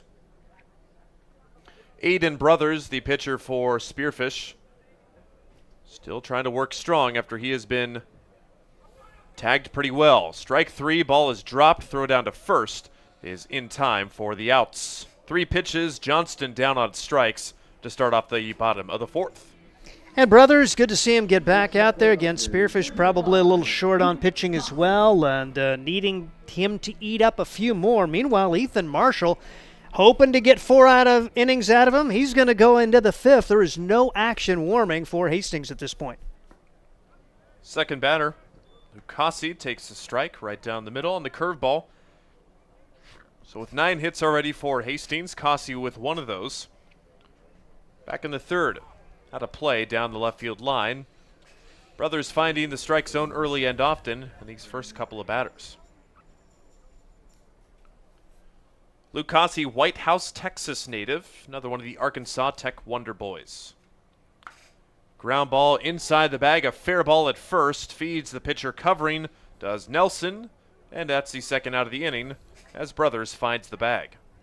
Seth Nelson's been good over at first base, and good fundamental play there for Spearfish. Sodbusters going to have to work hard to get these 2 runs this inning if they're going to keep their streak up. Of course, they were 2 up, 2 down back in the 2nd and still able to manage 2 runs. Yeah, 2 up and 2 down on 8 pitches. That one 2 up and 2 down on 6 pitches. See if Brock Cross can light the spark after he was hit by a pitch his last at-bat in the 3rd inning. Brock Cross, one of the 2 Division I guys on the Sodbuster roster. And he gets plunked again, right in the wallet. And that is the 2nd time he will go to first after wearing a pitch. Pick on the young guy. Sure, the high school grad, just going after him. Cut it out. Saying, welcome to the league, kid. That's right. Hazing, isn't it? Yeah, I'm thinking that's, in this There's day and age, a zero tolerance policy for hazing now. In this day and age, I don't think you can do that. Back in the day, they said, all right, it's part of life. But today's age, yep, there are no tolerance for That's a trigger. That is going to be a trigger. And hopefully Brock can just put it behind you, buddy. Go to your safe space. Steal a base. That'll show him. He's a big guy down there. He's very tall. Now, the next batter, Jude Greaves, gets hit. Well, how are you going to get that 2-run inning? That's a good start. 2 up, 2 down. Now 2 hit batsman. And here's Ethan Foley, who knocked into his last time. Find a gap, buddy. That's a 3rd batter hit for Brothers, who was 1 out away from having a perfect 1-2-3 inning, but now back-to-back hit by pitches. Ethan Foley, who sent it the other way to drive in 2 runs in the 3rd inning. He's a base hit away from scoring 1 more run. The Sodbusters already up 6-2.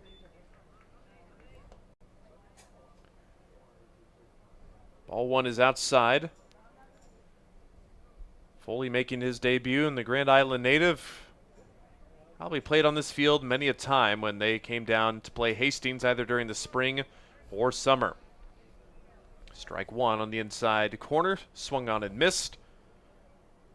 Both the Hastings area high school teams making the state baseball tournaments this year. The Adams Central Patriots and the Hastings High Tigers, both falling short of making a championship game. 1-1 softly on the ground to the second baseman. Kiefer ranges over. He'll have no play. The runner around 3rd falls down. Now they throw back to 3rd, but he's able to get back in there safely.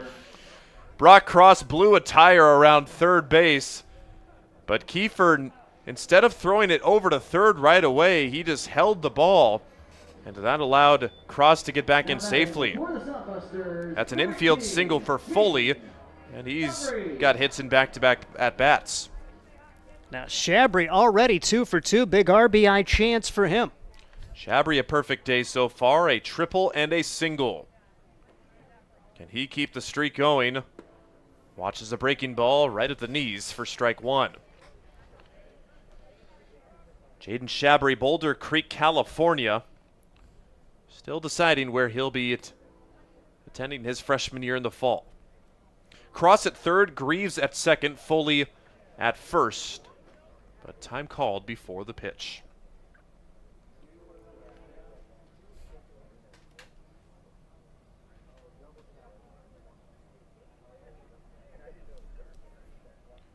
Home plate umpire Jason Seitz signaling to the batter.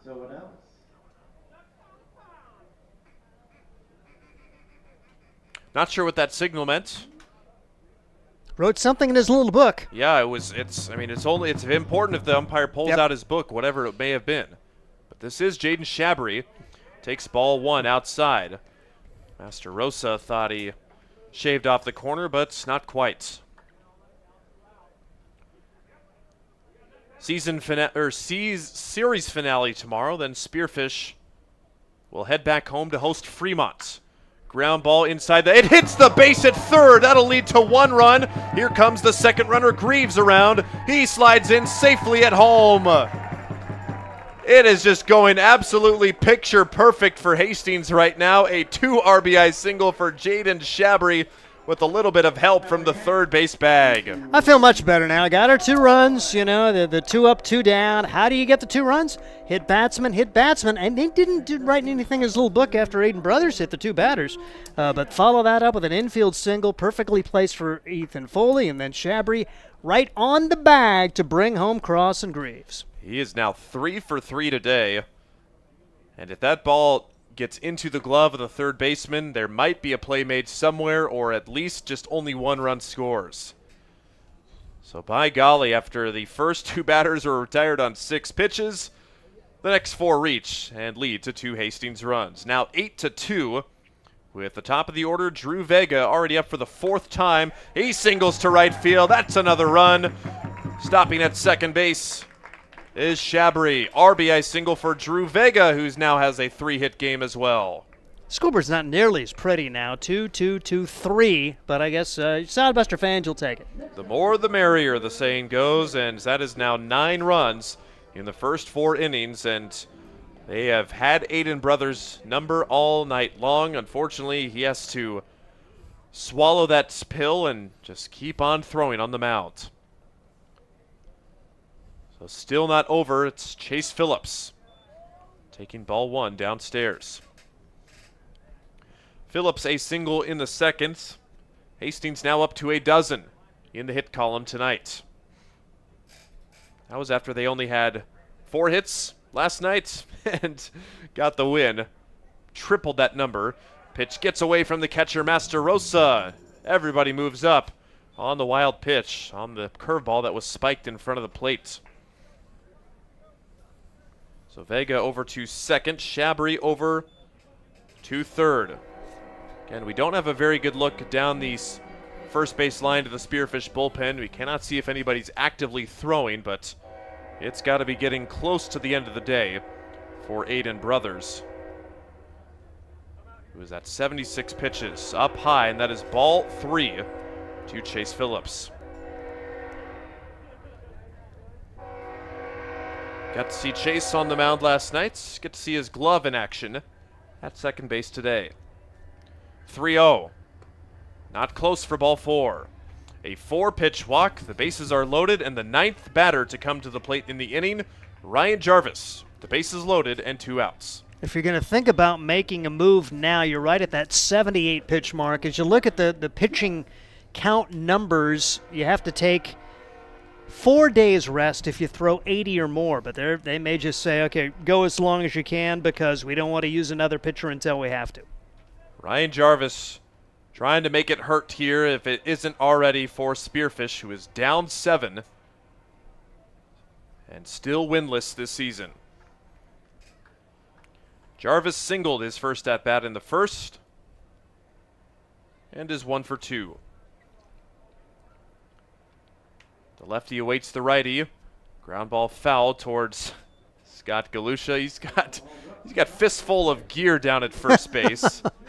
He's being used as a pack mule down there for the batters that have seemingly given them their elbow guards throughout. He's got at least 3, maybe 4 elbow guards in each hand. You're probably too young to remember when that wasn't a thing. You just went up there and dealt with it. Now everybody's got all kinds of body armor on there. Oh, back in my day, my gosh, I'm saying that as a 25-year-old. Back in your day. Had the Evo shield that covered the wrist as a catcher, but maybe the little necklaces on there. But yeah, elbow guards, didn't have those. Shins are on the top of the feet. You've got all those types of things. So 2-1 is just up high, and it's a 3-1 count with no place to put Jarvis.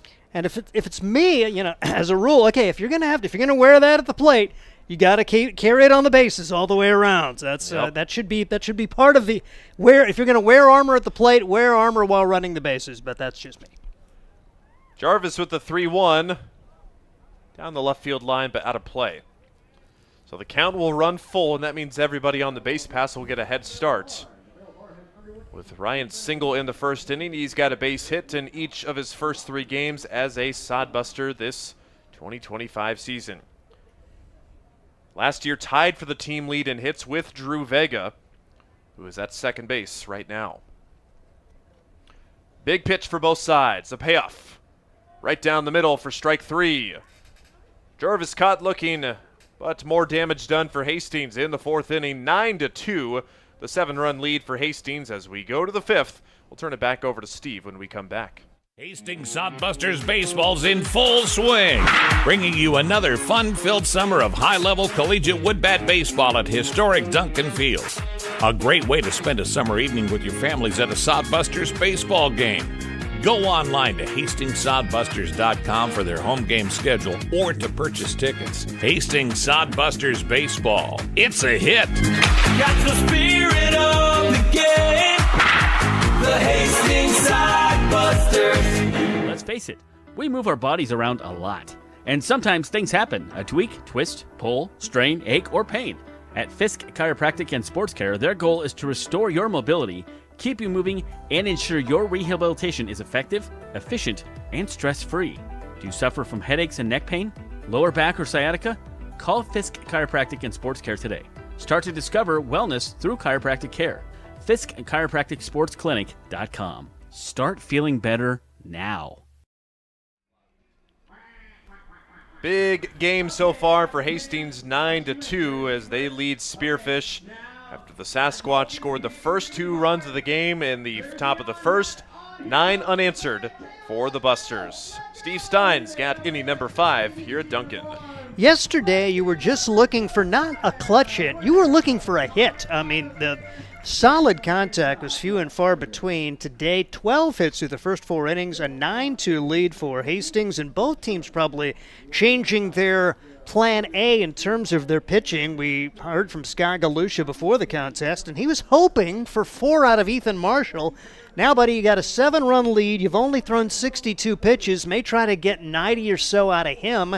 If you can get another inning or 2, how much does that help? Meanwhile, Spearfish may having Aiden Brothers kind of eat this one. He's thrown 85. Do you throw him out there and get him closer to 100, or is that it for him as he is able to complete the first 4 innings? But they used more pitchers than Hastings each of the first 2 days, so you really feel like Hastings has an excellent chance not only to win today, but maybe they set the foundation for tomorrow as well. If there is baseball, they should be in much better shape than the Sasquatch.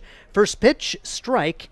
And that comes to Wilson Kiefer, the number 9 hitter, who grounded into a 6-4-3 double play his first time up. Ethan Marshall, 62 pitches thrown, brings it in, and this one inside, and it gets a piece of Wilson Kiefer. So he's hit by a pitch, leadoff man aboard for Spearfish. Nothing since the first. They've had 2 runs on 2 hits in the first, had a hit in the 4th, and now a leadoff man aboard with the top of the order coming up for the Sasquatch. And now with Marshall, you can be a little bit more liberal with your pitch selections, and as the time just trying to get some experience with a 7-run lead, you can have a little bit more liberty to experiment with different types of pitches and things of that nature with such a large lead. But want to throw strikes. 9-2 and 1-0 the count. A little painful to hit that number 9 hitter. This ball lofted high in the air to left field. Starting out, coming in, and making a diving grab, Weston Johnston.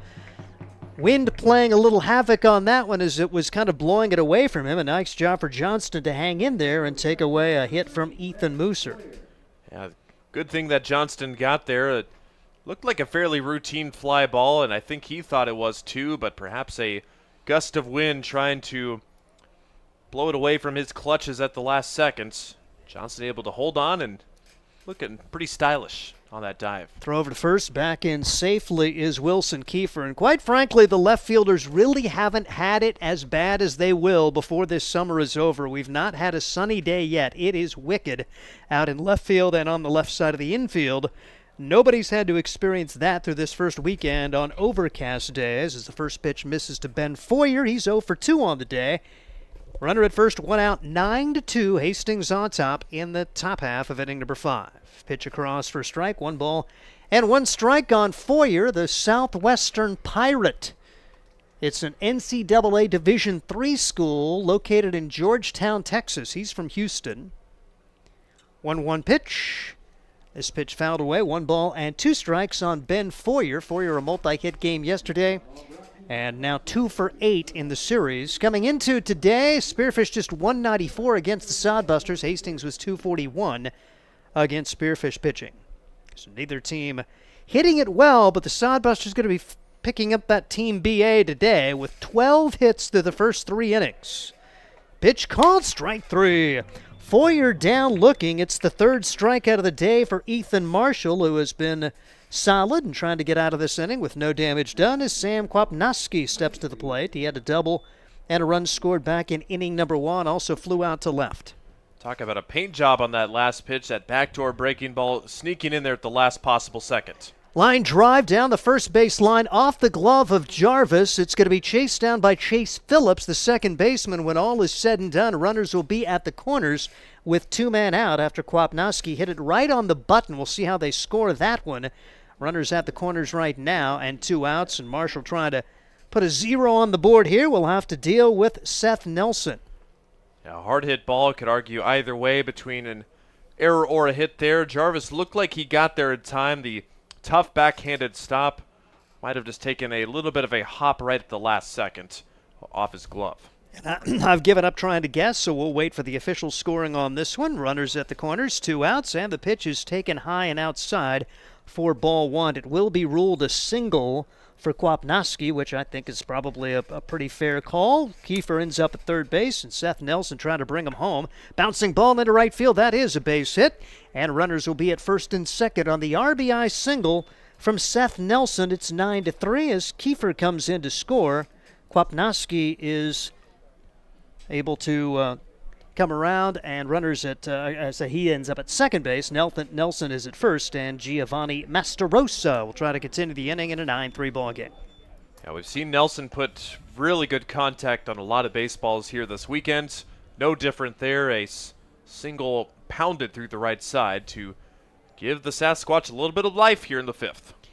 And Mastarosa 1 for 2 on the day. Still no action behind Ethan Marshall trying to make it through the 5th inning. Pitch popped out of play. No balls and a strike on Mastarosa. He worked behind the plate in the series opener, went 0 for 3. Had a pinch hit appearance in the 9th inning of yesterday's game. He's out of Capital University. That's located in Columbus, Ohio, an NCAA Division III school. Home of the Comets.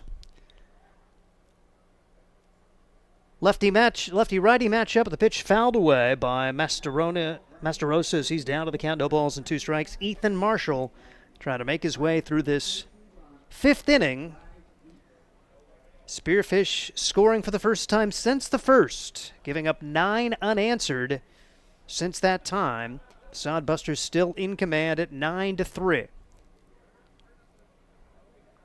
Marshall looks back at second. The Sodbusters not paying too much attention to the runners at this time. Just get the batter. They'll worry about getting outs at this point, and it's still a 2-strike count on Mastarosa. 9 runs, 12 hits for the Hastings Sodbusters. 12 hits in their first 4 plate appearances. That after Hastings had 10 hits total in game number 1 and just 4 yesterday. They were out hit 11-4 and won the game 7-6. A fairly rare occurrence in baseball when you give up that many more hits, but taking advantage of 11 walks, 2 hit batsmen. They were aggressive on the bases again. 10 stolen bases for the Sodbusters the first 2 games of the year. After last year, they stole just over 100 bases for the season. On a much higher pace at this point, stole 105 bases in 2024. No balls, 2 strikes, 2 outs. 9-3, top half of inning number 5. Ethan Marshall comes set. Takes his time and brings it home. Misses a little bit low. Catcher Jude Greaves was headed for the dugout. It's 1 ball and 2 strikes on Mastarosa. Gonna have to bring another one. You take one in a similar spot. See if you can get Master Rosa to offer at that one. 1-2 delivery on the way. And that one's low and in the turf. Good stop there. Keeping it in front is Jude Greaves, and it's back to a 2-2 count. Runners at first and second after the back-to-back singles from Kwapnowski and Nelson. Nelson bringing home a run with his first hit in 3 trips to the plate. That scored Wilson Kiefer, who was hit by a pitch to open the inning. 2-2 pitch on the way. A little bit high, a couple borderline pitches not going his way. And now 3-2, and Kwapnowski and Nelson will be off with the pitch, and a gapper here. And Spearfish can crawl a little bit closer and think they're a part of this game, which could change the pitching outlook. 3-2 delivery. Low for ball 4, and they're loaded up now for Owen Michelson. So 3 straight have reached after the line out and the strikeout, and Josh Printer will come out and have a word with his left-hander. It looks like there is going to be action in short order in the Hastings bullpen. Well, Printer coming out to the mound, and he's got trust in his starter. Marshall's done a courageous job to limit the damage. Just that 2 runs in the first inning, then scoreless the second through the 4th. Just a quick out there reminder, just take a breath, guys. You're 1 pitch, 1 out away from getting out of this, and pitch like you've got a 9-3 lead. That's the second free pass issued of the inning, that hit by pitch, and now the walk to Master Rosa. Find the zone, let them get themselves out. How much gas is left in the tank? A guy who made only 4 appearances and pitched in 3 2/3 innings, now just 1 shy of 80 pitches in the ball game for Ethan Marshall. As a few guys playing catch down there. We'll see who the first guy out of the pen will be, but Marshall could find a way to get out of this with no more damage done. You'd take it at 9-3, and if this is the end of the day, about as good as you can ask for the first 3 days of the year from the Hastings starting pitching when we really didn't know what we were going to get. Big chance here for Michelson, and this pitch is popped up, foul territory and out of play. No balls and a strike on Michelson. Looking to get things rolling. He's 0 for 2 in the contest. Michelson 0 for 4 with a run scored yesterday. Did not play in the series opener on Friday. Potential 6:35 game tomorrow. A little bit in doubt with the potential for rain. 9-3. Sodbusters have out hit Spearfish 12-5. Here's the pitch. Another pop fly. Is it playable? Jarvis over to give it a look, and it will hit about 4 feet on the concrete, and 2 strikes now on Michelson. See if he can find a way to retire Michelson right here. It's the Sodbusters, they have 9 runs on 12 hits and still wonder what might have been. They have now stranded 9 in the first 4 innings, so you've got 12 and could have 15 or so if you want to get really greedy. Big pitch coming up here, a big at-bat in the course of this game as the 0-2 delivery on the way, and this one is drilled to center field. Vega on his horse, he's going back, he makes the catch. Drew Vega, normally at second base, looking fairly comfortable out in center field, makes the grab on the hard-hit ball off the bat of Owen Michelson. Thank you, Duncan Field, where fly balls go to die. The Hastings Sodbusters lead it 9-3 as we head to the bottom of the 5th. This is Sodbuster Baseball. At Hastings College, we celebrate all the ways you shine. From more than 20 athletic teams to band, choir, theater, and art, plus esports, creative writing, speech, and media. Join in to earn a scholarship and find your people, the friends you'll hang out and have fun with. It's what makes Hastings great. So check out Hastings College, where your experience matters, in the classroom and in the activities you love to do. Visit us at hastings.edu. Core CPAs is your locally owned, full-service accounting firm. Our team of professionals have years of accounting experience and focus on building in-depth relationships with our clients. Our comprehensive and customized solutions are tailored to your specific needs. We pride ourselves in our commitment to integrity, objectivity, and professionalism. At Core CPAs, we provide tax services, payroll, bookkeeping, assurance and financial reporting, and much more. Visit our website at corecpas.us. We head to the bottom of the 5th inning. The day is done for Aiden Brothers as we will see a new right-hander. It's a big fella, Jordan Bowman.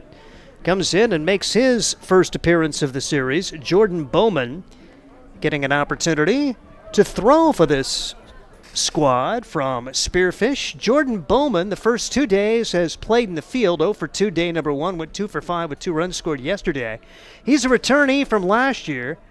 Going to be playing his college ball at Cumberland's in Kentucky in the fall after spending the last couple of seasons at Saracoso Community College. Jordan Bowman out of Las Vegas. Last summer for the Spearfish team, he went 2-2 with 1 save and 11 appearances, pitched 39 2/3 innings, 33 runs, 26 of them earned. He allowed 45 hits, struck out 26, and walked 21. He also hit 8 and had a 5.89 ERA. So a guy who has an opportunity to play in the field now will get an opportunity on the mound, and he'll be facing Weston Johnston to begin the 5th inning, as the Sodbusters will have 4, 5, and 6. Johnston began the 4th inning with a strikeout, takes ball 1. Sodbusters were 2 up, 2 down in the 4th, then hit batsman, infield single, 2-run single, RBI single, walk and strikeout to strand the bases loaded and score 3 more. Pitch outside and in the dirt. Two balls, no strikes to count on Weston Johnston, who's got one of the big hits in the game. A 2-run single to begin the Sodbuster day back in inning number 1. That tied the game at 2, and the Sodbusters have scored in every inning since. Pitch upstairs, 2 balls, make it 3 balls and no strikes now on Weston Johnston for the Hastings Sodbusters, Arkansas Tech guy. And stands in, right-handed pitcher, puts it in there for a strike, 3-1 the count on Johnston. He's flown out to right and struck out since that single back in the 1st. So new pitcher here in the 5th. Aiden Brothers working the first 4 today, and unless they can rally, he would take the loss. 85 pitches thrown for him, allowing the 9 runs. The pitch fouled away, 3 balls and 2 strikes. 8 of them earned. 12 hits, struck out 3, walked 3, and hit 3. Sodbusters taking advantage of a lot of those opportunities, although they have stranded runners as well. 3-2 delivery, and called strike 3. Johnston thought it was low, and he had started to head down to first base. Instead, we'll head to the dugout with a second straight strikeout. It'll be Luke Cossey for this Hastings Sodbuster team. 1 for 3 on the day with a run scored. Not the way you want to come back from a 3-0 count, especially if you're the hitter, and as we've talked about it so much, not leaving it up to the umpire on a 3-2 pitch. This one sprayed down the left field line. It's trouble if it's fair. It will be a foul ball as Cossey takes it the other way. Single and a run scored back in the 3rd. 1 for 3 on the day for Luke Cossey for the Hastings Sodbusters, Arkansas Tech guy, 2-way player. 2 for 7 in the series coming into today.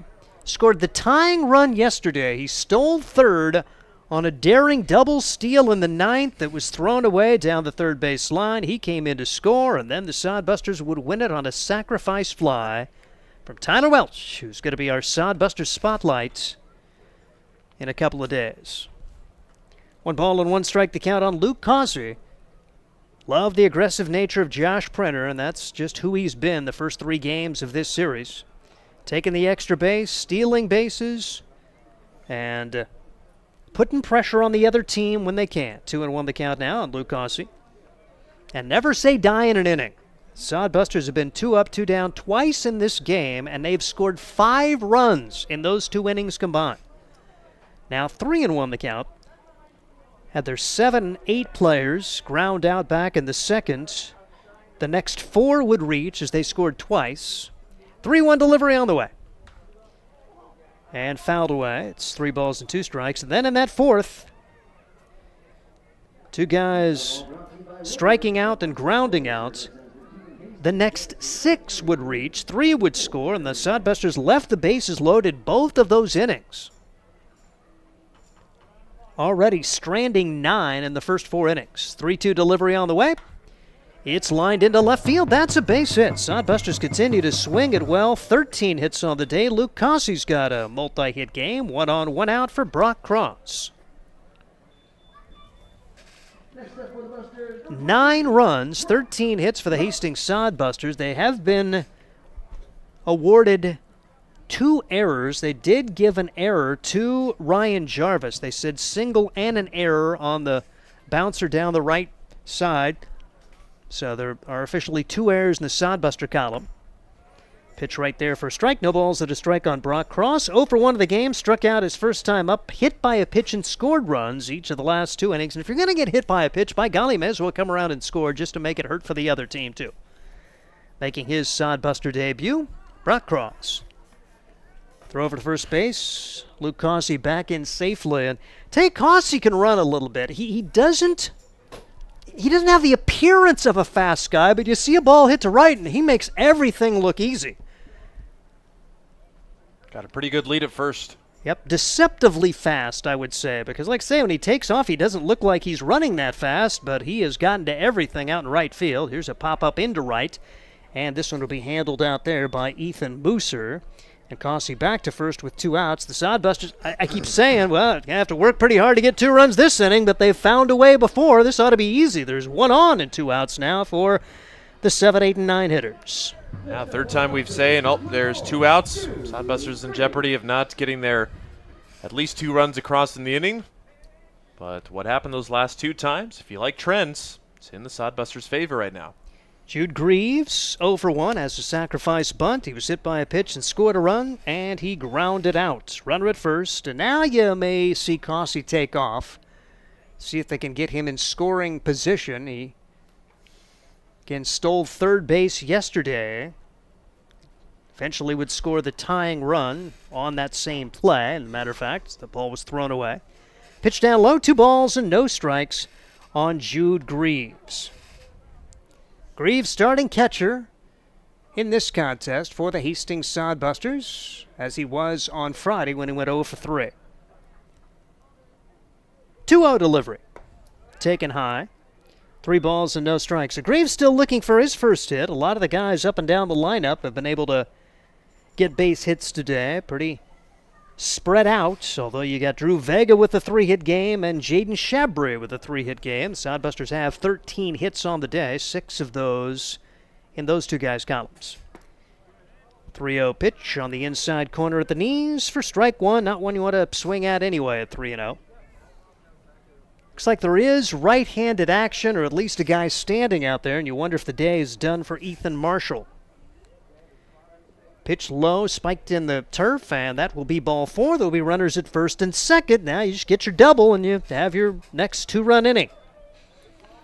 Good patience by Greaves. We saw Johnston to lead off the inning fall victim to a strikeout after getting ahead 3-0. A little bit easier this time when ball 4 is coming at you in the dirt to lay off it.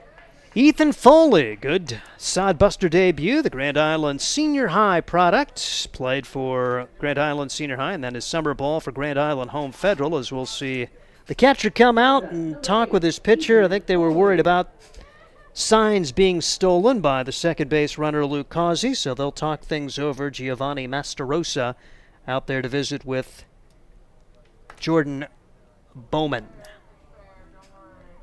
Foley's high school career, .324 average. His summer season with Gish, 23 hits, 5 doubles, and 2 home runs. That was back in the spring of 2024. Playing his college ball at Coffeyville Community College, home of the Red Ravens. 9-3, Sodbusters on top, looking for more with 2 outs, 2 on here in the bottom half of inning number 5. Bowman brings it home. Low and outside for a ball, 1 ball and no strikes. Foley with a 2-run single back in the 3rd, an infield single and a run scored in the 4th. So, gets on the team, gets his first chance, and has a multi-hit game. Bowman, the pitch. Inside for a ball, 2-0 the count on Ethan Foley. Shabry, who's already got 3 hits, waits on deck. He's got the triple.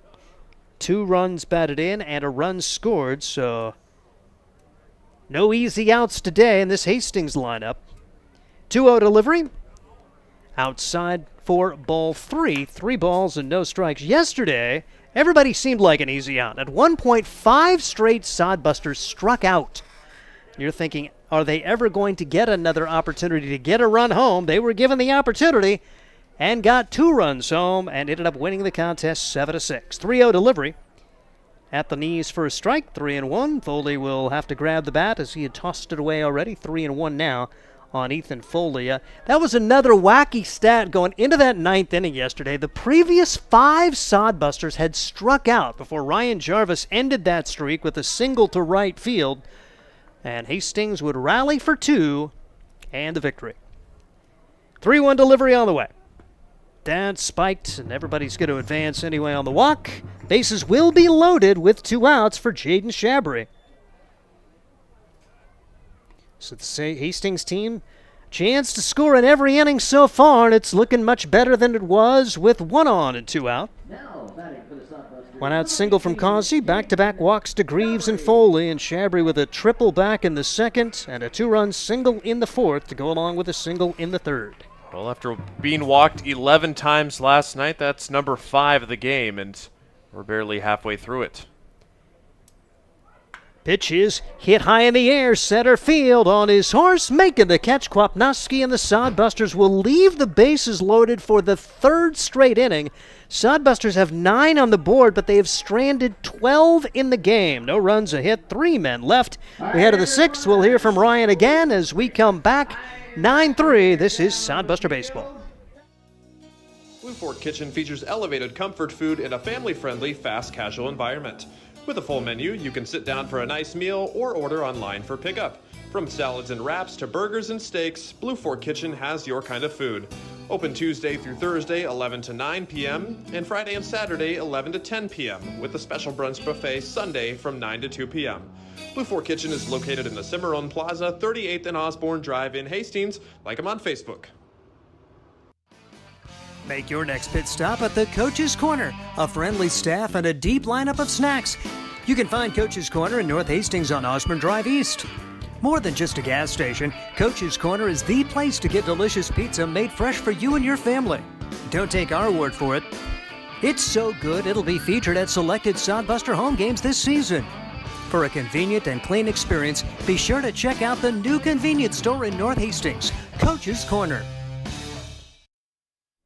Head of the 6th inning, Hastings continues to lead it 9-3, and with that fairly healthy lead, they will send Ethan Marshall back out as he'll be throwing his 83rd pitch as he takes the hill, and once again it's Ryan Valenta. Thank you, Steve. Sodbusters still with plenty of innings to finish up before this game is over, but trying to remain the only undefeated team in the Independence League at this moment in the season. Hawaii and Casper, the only other 2 teams playing right now. But Fremont will get its season going on Tuesday, as will the Nebraska Prospects, the Bison Baseball Club, as well as the Plainsmen, which are homeless teams and only play road games. They will have their first games later in the year. The Plainsmen the end of June and the Bison the start of July, and will only play a handful of series. Well, 9-3, first time the Sodbusters were denied in the bottom of the 5th inning, but it's once again the bottom of the order coming up for Spearfish. So far for the bottom of the order, they are hitless with a walk and a hit by pitch in 2 plate appearances combined for 7, 8, 9 hitters, and the beer batter, Peyton Fort. Hopefully the Sodbusters can get him out on strikes. 2 for 2 so far in the first 2 days for beer batters. That pitch looked like it was pretty center cut at the knees, but called a ball, according to Jason Seitz. 1-1 pitch inside, almost hit him on the breaking ball. It's a lot closer than it originally was supposed to be, but Fort ahead in the count 2-1. Ground out to second and a walk in the 4th. Way outside, Ethan Marshall trying to go 6 innings. I've seen some guys throwing in the bullpen, but nobody actively throwing right now for Hastings. 3-1, ground ball in play to short. Backhanded stop by Shabry. Bounce throw to first. They got him. Sparkling play by Jaden Shabry brings some fans to their feet in the stands. How about Shabry, the range and the arm, and using a perfect turf hop? Ryan Jarvis, nice play at the other end, and that is really good. It's going to be a nice decision for the head coach, Josh Printer, to have. Who's going to put a shortstop? Because I got a couple of pretty good options at least. Fouled back on the first pitch into the concourse by Chase Scott. Now you got Shabry an option at shortstop. He played third in the season opener, but Christian Loera has locked it down very nicely at short as well. Up high to make it a 1-1 count. Whoever it is, they will be filling in the shoes of former Sodbuster shortstop and now coach Josh Printer very well. 1-1 curveball lifted in the air to Drew Vega. Plenty of time to camp under it and make the catch for out number 2. Ethan Marshall with 2 quick outs here in the top of the 6th. And you wonder if part of the reason they left Marshall in was the fact he was facing 7, 8, and 9. And the way he's getting through this, you throw him out there for the 7th if he can retire Wilson Kiefer right here. That was the 90th pitch right there for Marshall. And the 9th place hitter, Wilson Kiefer, outside for ball 1. 0 for 1 today, the double play in the 2nd inning and hit by a pitch in the 5th. He came around to score that run that was scored by Spearfish to break a 3-inning drought.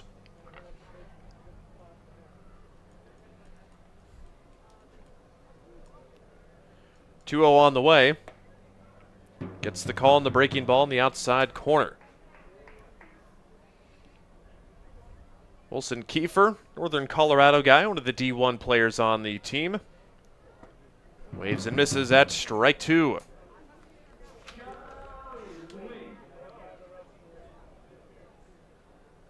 Kiefer got the start in game 1 and struck out 3 times. Marshall trying to have him another strikeout, loses the bat, pops it into the bleachers for a foul ball.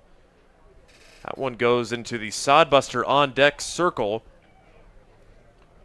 Might need to get some stickum on the lumber there for Kiefer. Looks like he'll just go back to the plates on the 2-strike foul ball. But Scott Galusha getting the dugout. He's standing outside the dugout. Could have got it right in the knee there, Scott. He could not care less. He's comfortable wherever on the fields. There is the strikeout. It's dropped. Is there a tag applied? We'll never know. But the throw down to first is made. Kiefer strikes out for the 4th time this series. The first time today.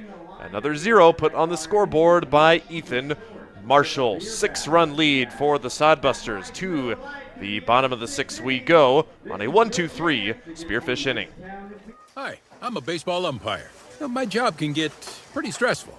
I have to keep my eyes open at all times, and if I don't make the right call, people boo me. So to relax, I visit a Nebraska lottery retailer like this one and buy some scratch tickets. It always calms me down. Hey, you cut in line. I did not. All right, you're out of here. Hey, he didn't cut. All right, you're out of here. I feel better already. The Nebraska Lottery. Top prize odds vary by game. Nothing like relaxing on a summer day. Nothing like taking in a Hastings Sodbuster baseball game. And there's nothing like an ice-cold Pepsi to make the day perfect. Pepsi Cola of Hastings wants to make your nothing like be the best day it can be, whatever the occasion. Enjoy your favorite refreshing Pepsi product throughout the Sodbuster season and make your nothing like memories. Pepsi Cola of Hastings, a proud sponsor of Hastings Sodbuster Baseball. Sodbusters in command. We go to the bottom of the 6th. Hastings looking for another busy inning as they have had in all 5 of their innings on the base pass so far. Multiple innings where it looked like Spearfish was going to set them down 1, 2, and 3. But Hastings has had multiple base runners on in every inning. And they have sent at least 6 batters to the plate in every inning so far. Jordan Bowman still back out on the mound. Delivers strike 1 to the top of the order. Drew Vega here in the bottom of the 6th is up for the 5th time today. Vega with a 3-hit game. Has singled in his past 3 consecutive plate appearances. Vega, a guy on the Sodbusters team last year who led the team in multi-hit games. He had 14 multi-hit games in his 2024 campaign. Just a bit inside to make it 2 balls and 1 strike.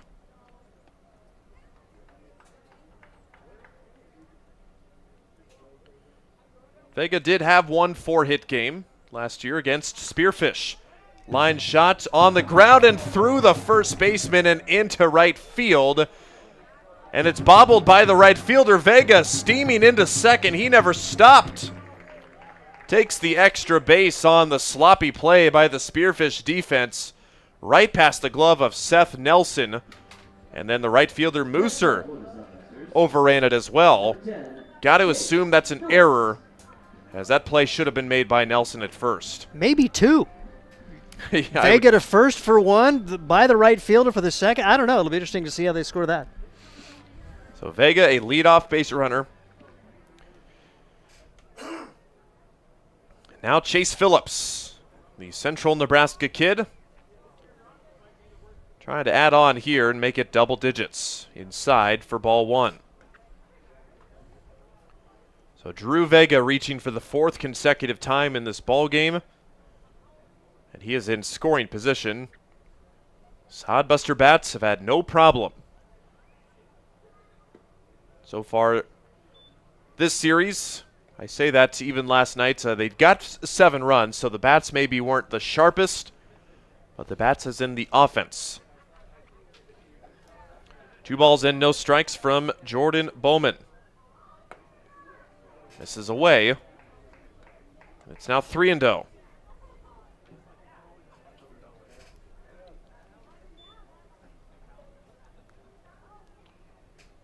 Phillips with a single in the second. He is 1 for 2 today. He's been walked twice. He'll see another pitch. The 3-0 right across. So the last play, Vega reaches on an error by the first baseman and then advances to second on the same error, it says. So just 1 error on the play. 3-1 to Phillips. Foul tip into the mitts of Masterosa from 3-0 now to 3-2.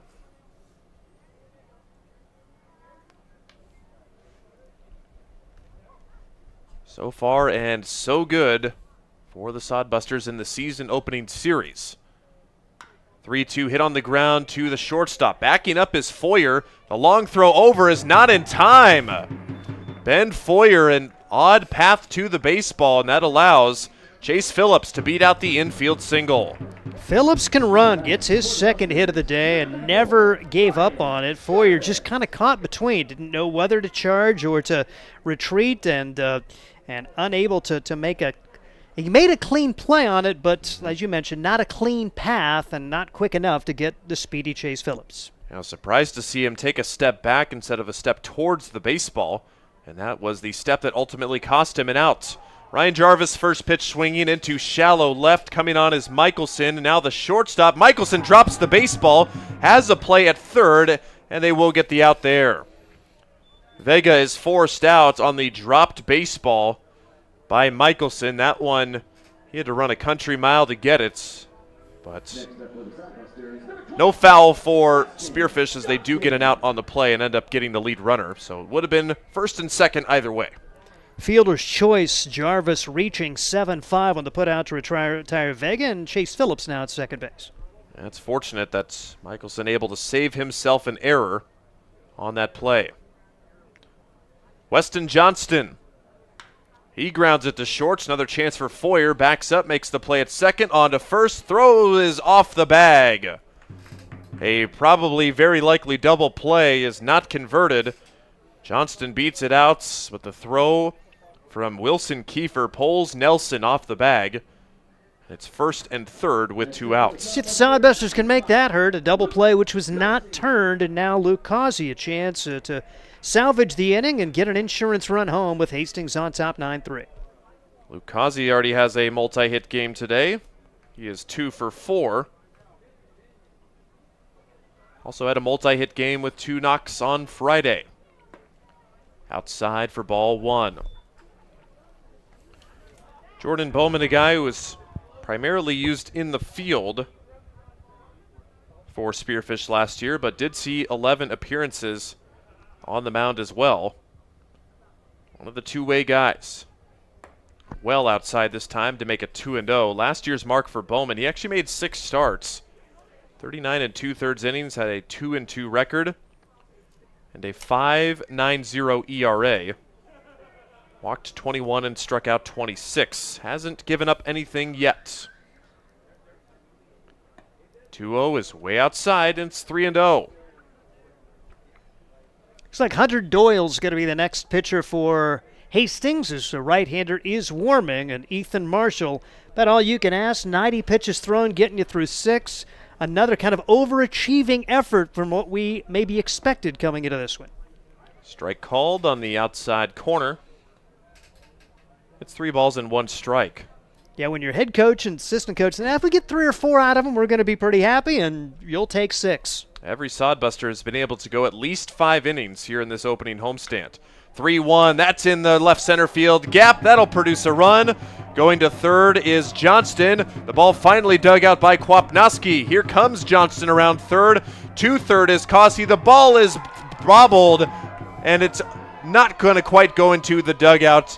It's an RBI double, at least, maybe a triple, depending on how they score that at third base. Nonetheless, Sodbusters here with double digits for the first time this year at Duncan Field. Tremendous job there for Cossey, and the way he runs, like I say, he thinks he's fast because he never hesitated. He was thinking 3 all the way from the get-go on the hit to left center field. If it's right center, you're thinking, yeah, that's an easy triple, but when he took off for third, thinking that's going to be pretty close, and now there's going to be a visit to the mound here as Octavio Sanchez would come out and talk with his right-hander. But Cossey turning on the Jets, brings home a couple, gets 2 runs batted in. So it is a 2 RBI triple, and it's now 11-3 as Phillips and Johnston both score on the play. All that triple for Cossey, and he's now got 5 hits in his first 3 games as a Sodbuster.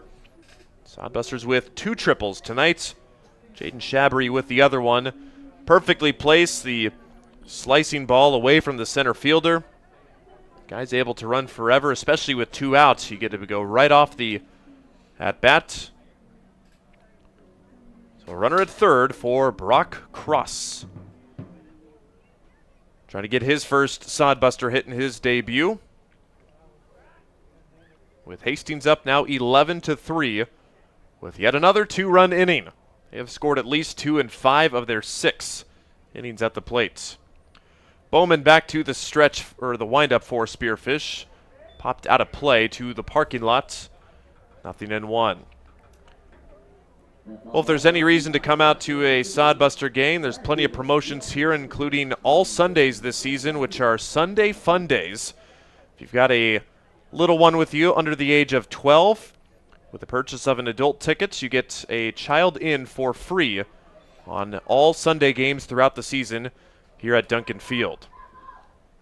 And it's 11-3. The kids in attendance treated to an excellent game tonight. The temperature is dropping. Lots of heavy jackets and blankets donned by the Duncan Field faithful throughout the stadium. But it's dry. That's all you can ask for. 0-2 pitched across. Gets a piece of it towards his own dugout to stay alive. Sodbusters last year in 33 games at home, they hit 278. As a team on the road, they only hit 254 in 19 games. Duncan Field was the place for the offense to thrive. Cossey remains at third on the 0-2 with 2 outs.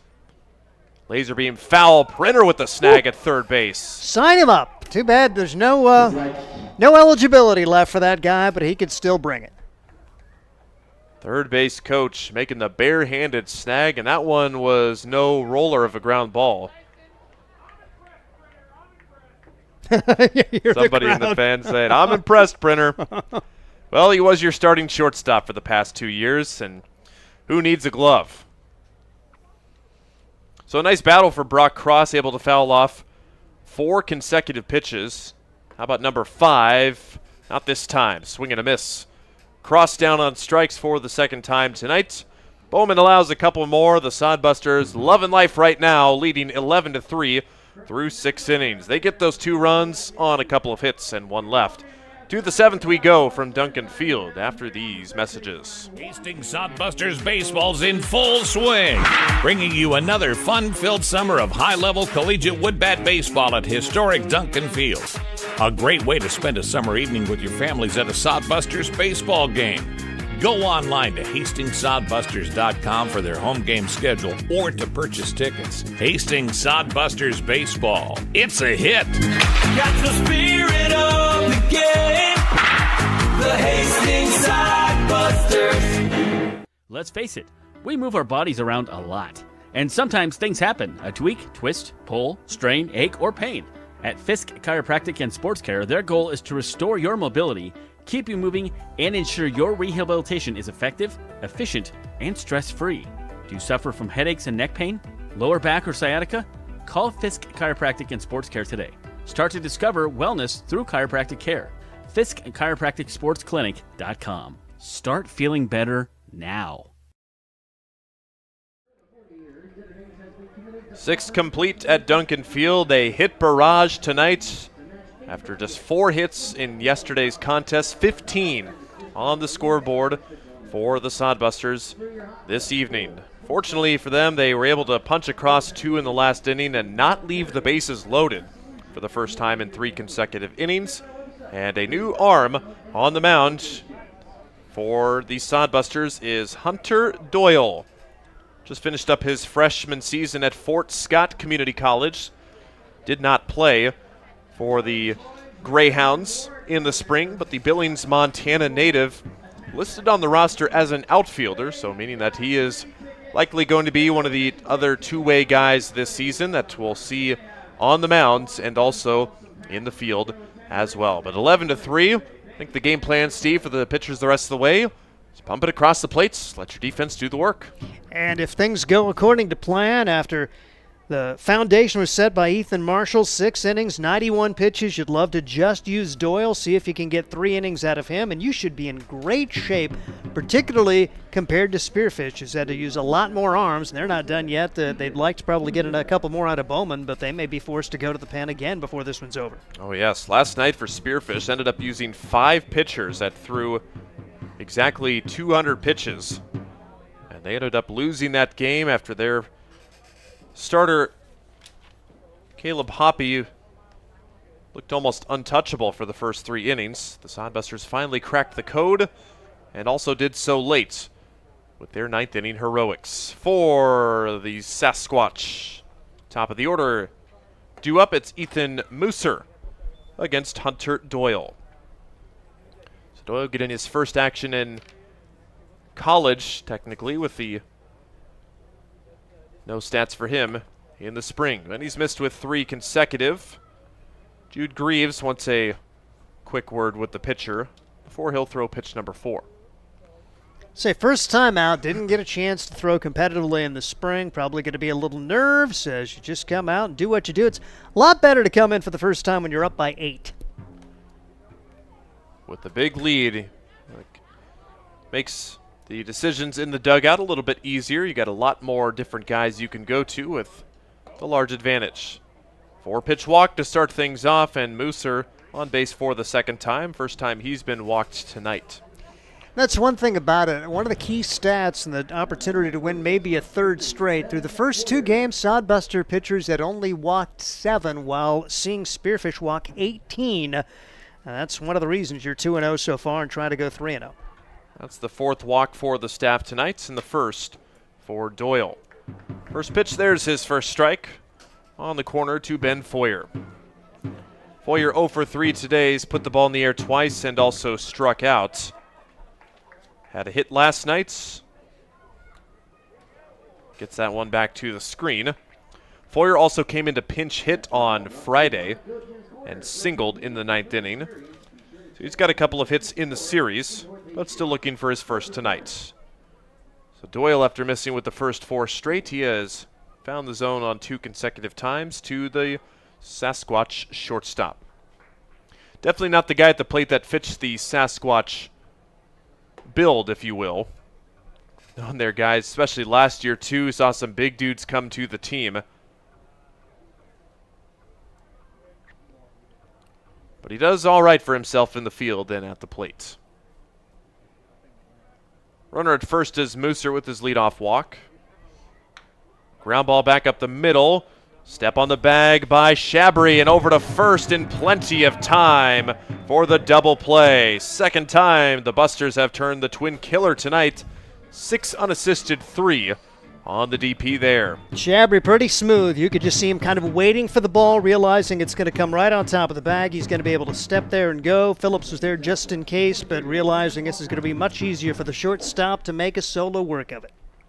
Well, now Sam Kwapnoski takes ball 1 inside. He has been busy today at the plate and in the field. The best day for the Sasquatch so far. 2 of the team's 5 hits. The only Spearfish guy with a multi-hit game. Way outside, 2 balls and no strikes. Kwapnoski with 2 hits last night, including an RBI single and a hit on Friday. So he's got 4 hits in the series now. His last single in the 5th inning. Pitch misses. And it's 3-0. Base is empty with 2 outs here in the top of the 7th. Spearfish 3 runs on 5 hits. Hastings 11 runs on 15 hits. 4-pitch walk for the second batter in 3 batters to come to the plate. And with 2 outs, Seth Nelson, who singled home a run last inning. You're not really enthralled with 12 pitches, only 3 of them strikes for Doyle so far, but the double play erases the first base runner and still a chance to get out of this with no damage done.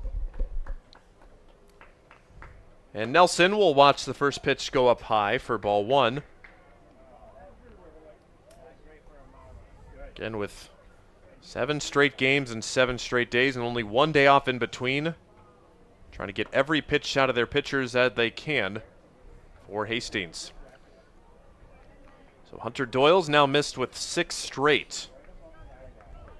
As Seth Nelson, he has driven in 2 runs tonight, 1 on a ground out and 1 on a single. Just missing on the 2-0. Now it's 3-0. Still plenty of game left to be had in this 9-inning contest, but things looking really good right now with the 8-run lead. Back-to-back 4-pitch walks. And a visit to the mound. Josh Printer and the infield will converge with Doyle a little bit wild here in the 7th inning. And really overthrowing it. Just no balance right now for Doyle, and hopefully he can figure it out again. The only strikes he threw were to Ben Foyer, jumped in front 1 and 2. 4-pitch walks to Mooser, Kwapnoski, and now Nelson. And now opportunity for this Spearfish team to dent into this 11-3 deficit. The double play looking really large with Foyer grounding it back up the middle and Shabry making a nice play. You're just wondering, some people at home, how hard is it to find the strike zone one time? Pretty hard. It is pretty hard. I mean, sometimes you're seeing a different mound every time. This is Doyle's first outing of the summer after not pitching in the spring. So a guy it's been a while since he's thrown a ball on the mound, just trying to find his way. Lots of teams now have turf infield. I mean, most are still dirt. Most guys are probably used to that. So many factors at play, and I remember my sophomore year playing high school baseball. I just forgot how to throw baseball. It's almost like the yips sometimes. Not saying that Doyle has any sort of yips or anything, but it is hard to throw baseball, let alone pitch it at the collegiate level. Let's see if the mound visit will pay off here with Gio Masterosa just outside on the breaking ball, not by much. Lots of close misses for both sides of the pitching staffs tonight. But first and second with 2 outs. That double play looming large right now. Way up high. Back pick to first. Oh my goodness. A dive by Ryan Jarvis to keep it on the infield and keep the runners put. And you forgive Jude Greaves. He's trying, okay, can we steal an out here? Because right now my guy's not finding the zone. And no chance to get out Seth Nelson. And Ryan Jarvis makes sure there's still runners at first and second, because that probably would have scored a run and maybe the other guy ends up at third. Nobody throwing in the Sodbuster bullpen.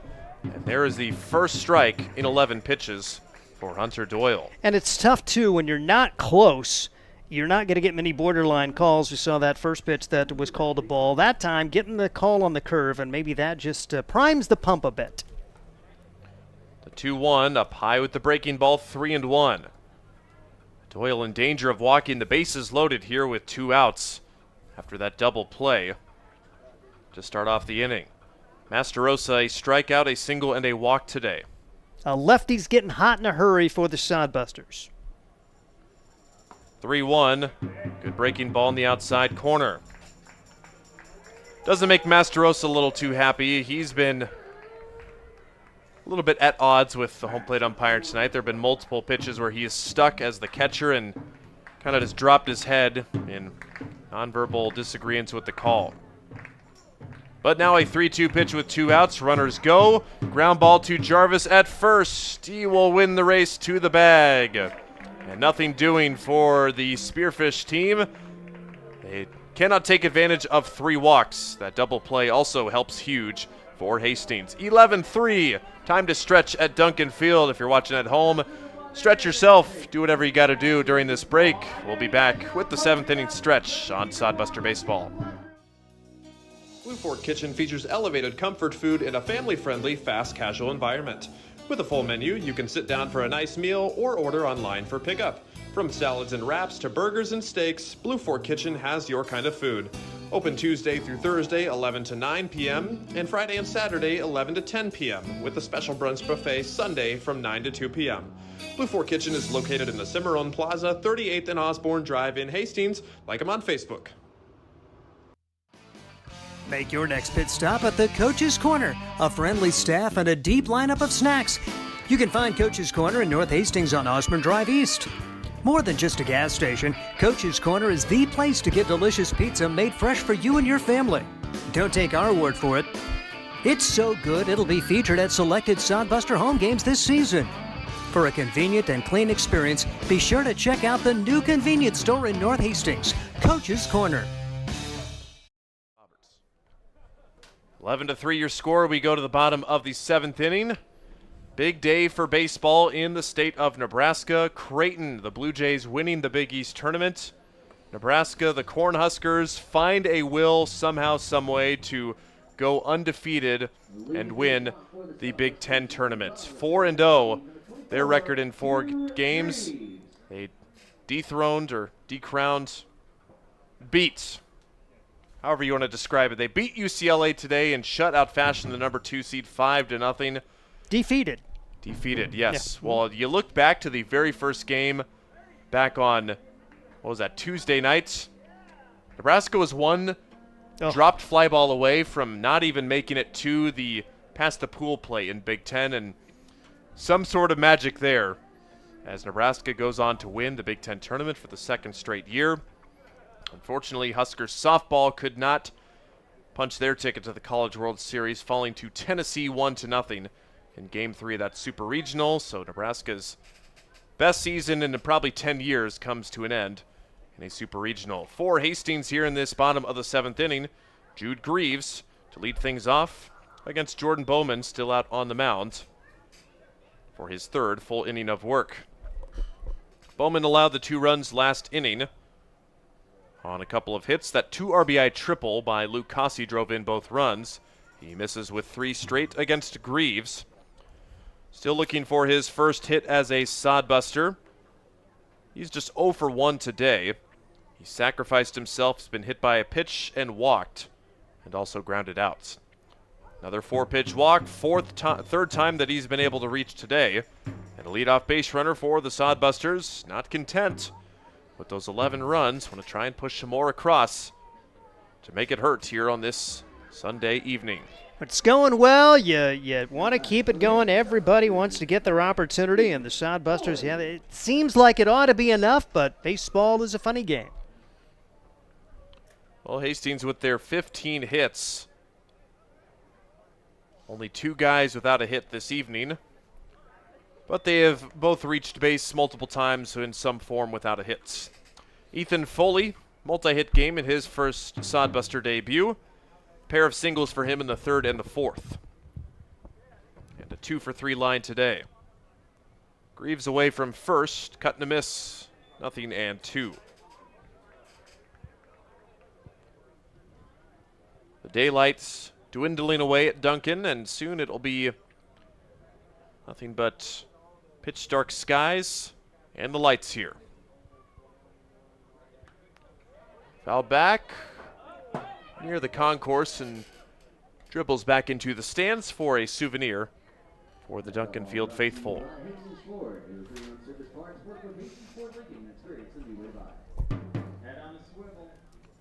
So 0-2. Bowman ahead in the count to Ethan Foley. Trying to reach base for the third consecutive plate appearance. Greaves on the move, strike him out, throw down to second. Greaves is in there safely, a little bit of contact, and he might have gotten a leg or a cleat somewhere. He's slow to get up. But the batter is out, Foley down on strikes. See if he's all right. And Master Rosa politicking for maybe an interference too, because the strikeout Foley kind of stepped in front of him a little bit. If there's contact, very easily could have called a double play. As it stands, Greaves apparently all right, as it'll be Shabry to try to get his fourth hit of the day. Did step over, but barely enough. There is a rule on that after the 1-0 pitch. The rule is just if the batter hinders the throwing motion of the catcher. You don't have to touch them, but you just have to make it so that the catcher had to alter their throw down to second base. Probably a flip of the coin whether you call that right there or not. Jaden Shabry retired for the first and only time in his last at-bat. He is bidding for a 4-hit game. He is 3 for 4. A triple and a pair of singles. That single back in the fourth drove in 2 runs, part of that 3-run frame. The count is 1-1. Greaves at second base. Jordan Bowman with multiple looks. Now a fly ball to center, out towards Kwapnoski. Greaves goes back to the bag, but it's very shallow. And no tag able to be had there. Jaden Shabry, now 3 for 5 on the day, the second out of the inning. Winds died down. It's fairly pleasant, and this would be a nice March evening. Unfortunately, we're in late May.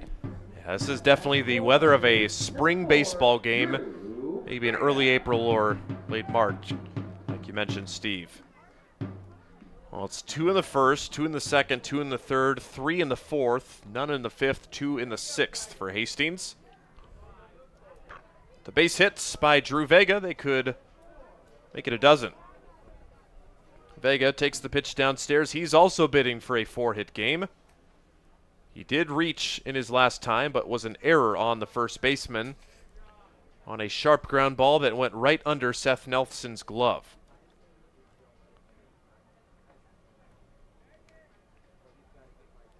Bowman sets. Fouled back. Right to the nets. 1-1. Drew Vega so crucial with the Sodbuster offense last year that he helped them win 32 games. A program record last year, 32-20 record. Oh, so close to making the Independence League playoffs, but it was Fremont that got that titanic tough of a Casper team. Ball inside on the 2-1 pitch, to make it 2-1 rather. If you're just tuning in, the only other Independence League game already final earlier today, Casper defeating Oahe 7-3 to take 2 out of 3 games from the Zap. 2-1 to Vega. Line drive up the middle. There's hit number 4. It's going to try and drive in another run, and it will. Have yourself a day, Drew Vega. His 4th single of the day drives in. Jude Greaves from second base. It's a dozen for the Busters here on this Sunday evening. And Vega more of a run scorer instead of a run producer a year ago, but 3 runs batted in because you bat lead off, you don't get as many RBI chances, but taking advantage of runners on base today to plate 3 runs to go along with a run scored. Yeah, last year 47 hits but only drove in 15. That is his first RBI today. Pickoff throw is not in time, but 16 hits, a quarter of them have come from the man at first base. Spearfish coaching staff looking down to their bullpen, kind of signaling to we've got our next guy ready. It appears that Jordan Bowman's time is limited as he just plunks Chase Phillips on the left shoulder there. And Bowman's got a little velocity. That's probably, that stung a bit. Chase Phillips, a big day. He's had 2 hits. He's walked twice, hit by a pitch in his first field appearance, and there is going to be a call to the bullpen as the Sodbusters comfortably in front 12-3. We'll take a break and tell you about the new pitcher coming up. This is Sodbuster Baseball. Hi, I'm a baseball umpire. My job can get pretty stressful. I have to keep my eyes open at all times, and if I don't make the right call, people boo me. So to relax, I visit a Nebraska lottery retailer like this one and buy some scratch tickets. It always calms me down. Hey, you cut in line. I did not. All right, you're out of here. Hey, he didn't cut. All right, you're out of here. I feel better already. The Nebraska Lottery. Top prize odds vary by game. There's nothing like relaxing on a summer day. Nothing like taking in a Hastings Sodbuster baseball game. And there's nothing like an ice-cold Pepsi to make the day perfect. Pepsi Cola of Hastings wants to make your nothing like be the best day it can be, whatever the occasion. Enjoy your favorite refreshing Pepsi product throughout the Sodbuster season and make your nothing like memories. Pepsi Cola of Hastings, a proud sponsor of Hastings Sodbuster Baseball. New pitcher on for the Spearfish Sasquatch, and it's a familiar face for Spearfish. This is Jackson Peters, a guy who we saw last night. He came on to pitch in relief in the Sodbuster 7-6 win, and they pulled him when he was doing very good.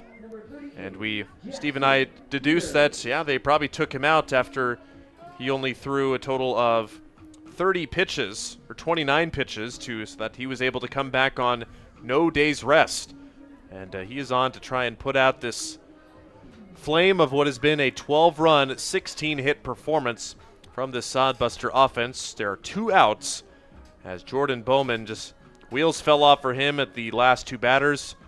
Allowed the RBI single from Drew Vega and the hit by pitch by Phillips, and the coaching staff had seen enough.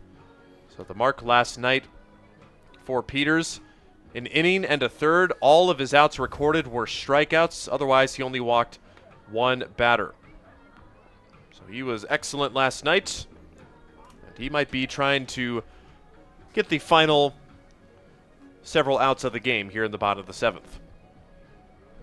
Get an out here, and he would probably be asked to work the 8th as well. And you mentioned 29 pitches. If he works 30, then he has to take actually, you could work 30 and still come back, but 31 to 44, you have to take a day off. And so he had ended a batter after 29 pitches, and so you saw it was kind of a little gamesmanship. Octavio Sanchez, I think, realized, we may want to pitch this guy tomorrow, so he made a long visit to the mound.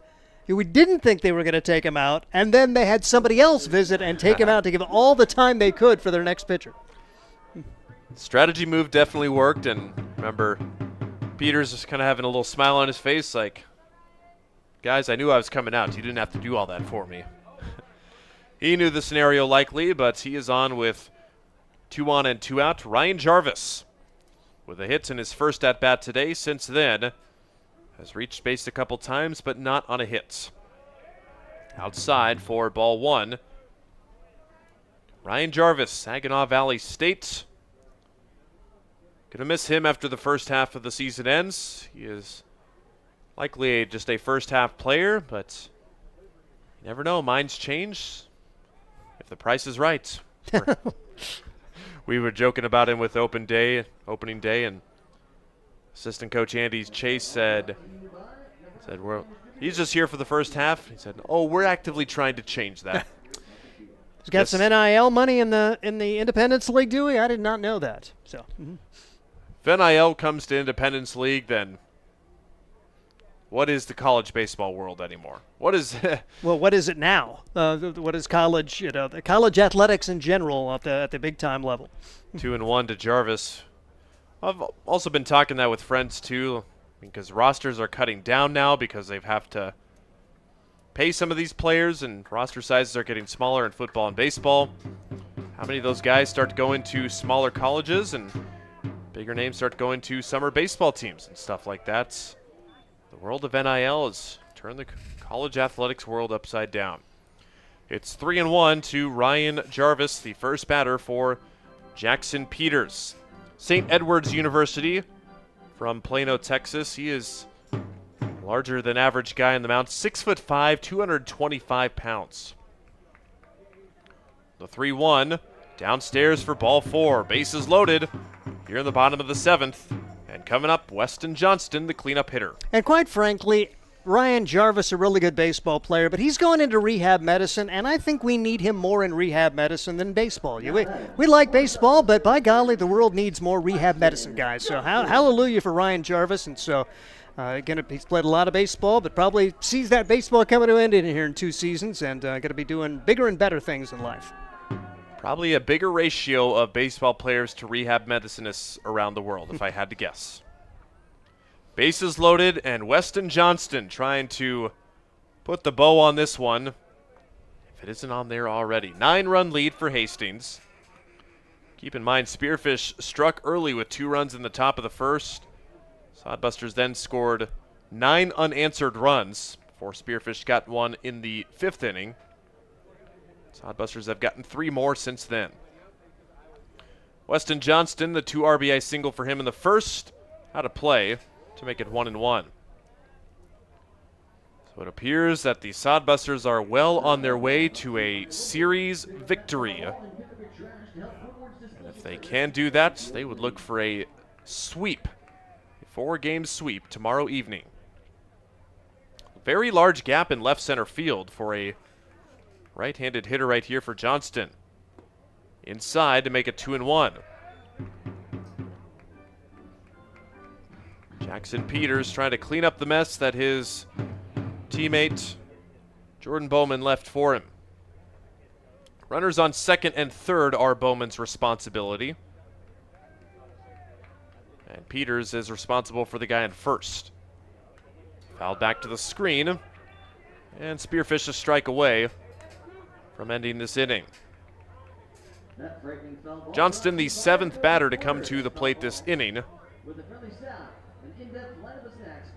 Unlike high school baseball rules, no run rule into effect.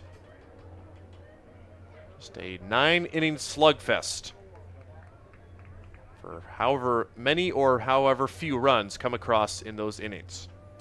2-2. Got him swinging, strike 3. The fastball blew it right by him. A walk and a strikeout for Jackson Peters, and he is still not allowed a ball to be put in play against him in his brief 2 outings here at Duncan Field. Still 12-3. Busters get 1 on 1 hit, a couple of walks, and the bases left loaded for the 4th time tonight. Top of the 8th headed your way when we return. Hastings Sodbusters baseball's in full swing, bringing you another fun-filled summer of high-level collegiate woodbat baseball at historic Duncan Field. A great way to spend a summer evening with your families at a Sodbusters baseball game. Go online to HastingsSodbusters.com for their home game schedule or to purchase tickets. Hastings Sodbusters baseball. It's a hit. Got the spirit of the game. The Hastings Sodbusters. Let's face it, we move our bodies around a lot. And sometimes things happen. A tweak, twist, pull, strain, ache, or pain. At Fisk Chiropractic and Sports Care, their goal is to restore your mobility, keep you moving, and ensure your rehabilitation is effective, efficient, and stress-free. Do you suffer from headaches and neck pain, lower back or sciatica? Call Fisk Chiropractic and Sports Care today. Start to discover wellness through chiropractic care. Fisk Chiropractic Sports Clinic.com. Start feeling better now.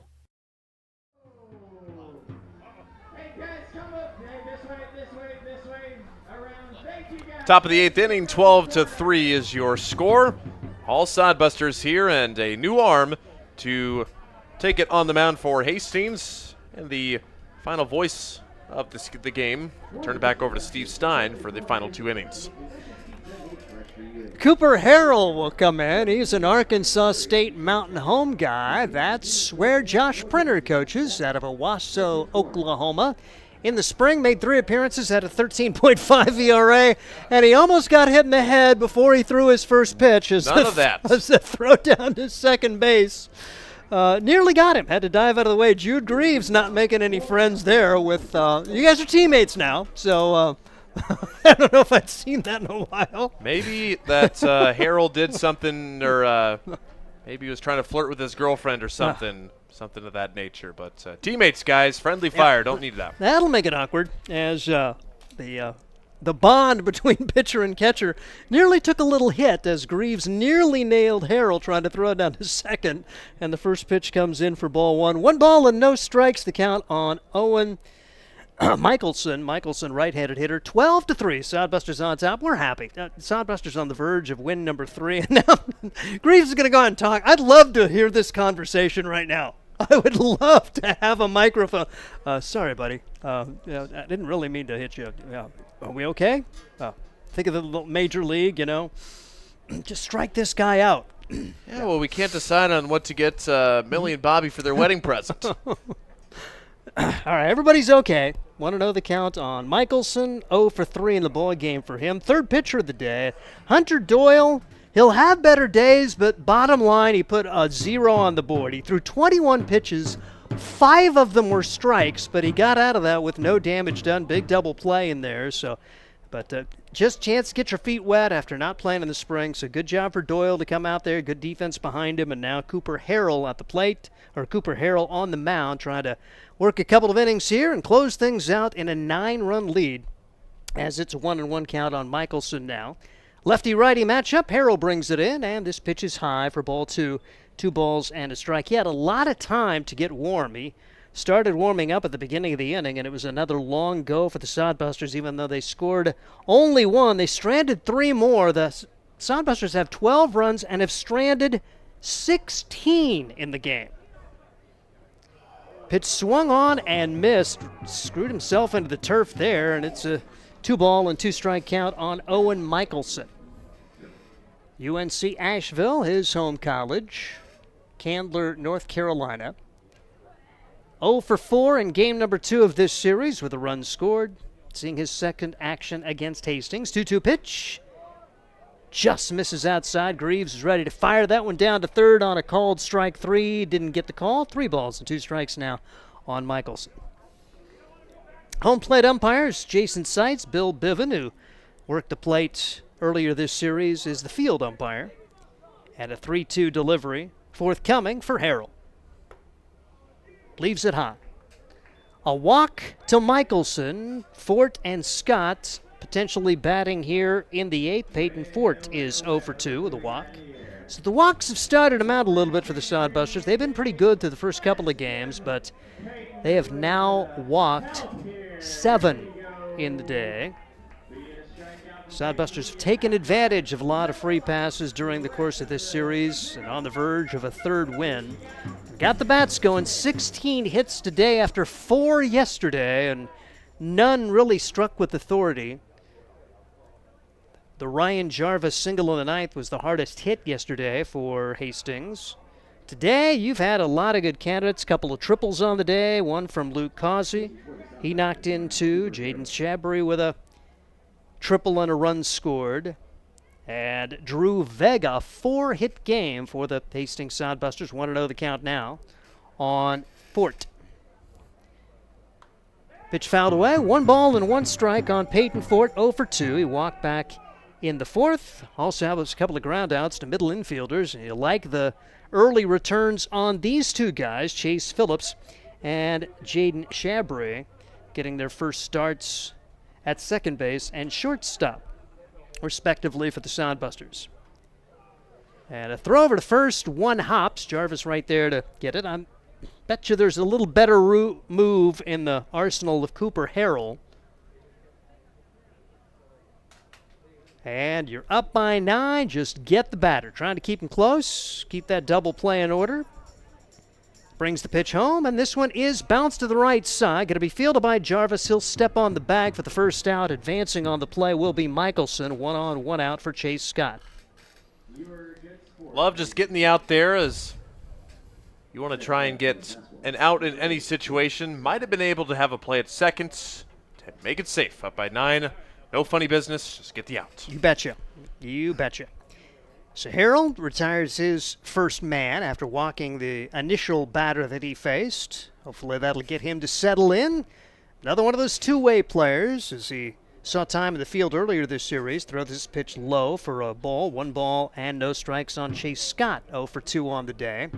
As Harold 0 for 2 yesterday with 2 runs scored at the plate. Now getting a chance to hopefully mop up duty for the final 2 innings of this one. Pitch is low. Greaves keeps it in front. And Chase Scott ahead in the count. 2 balls and no strikes. The DH for Spearfish out of Saracoso Community College. He's another one of the two-way players on the teams. 0 for 4 at the plate. He pitched a third of an inning yesterday. 2-0 pitch is fouled away. Now 2-1 on Scott. 1 on, 1 out, top half of inning number 8. Sodbusters on the verge of a 3-0 start. Last year, Casper, the dominant team in the Independence League, they went 41-9 in the regular season, winning both halves. So the second playoff team went to overall best record, and that ended up being the Fremont Moo. So they finished in front of Spearfish and Hastings for that honor, and then Casper ended up winning the 5-game playoff in 4, 3-1. 3-1 the count now, and Casper a year ago outscoring their opponents by 222 runs. They were dynamite. They're off to a 2-1 start. 3-1 pitches up high, so a pair of walks issued by Cooper Harrell. 2 on, 1 out for Wilson Kiefer, and you like the fact the Sodbusters have plenty of offense and plenty of cushion in this one. 12 runs, 16 hits. You'd be a little more concerned if it were competitive at this point, but there's no action behind Cooper Harrell. See if they can get him to work his way through it in his initial Sodbuster appearance. And here comes Wilson Kiefer. Double play ball back in the second. He's also been hit by a pitch, scored a run, and struck out. Harrell, a check of the runner at second, brings the pitch home. Drops in there for a strike. Maybe the best pitch so far for Harrell. 1 strike to count on Wilson Kiefer. It all started well for Spearfish. 2 runs in the top of that first inning, but then they gave up 9 in a row over the next 4 innings. The Sodbusters really never looked back. 12-3.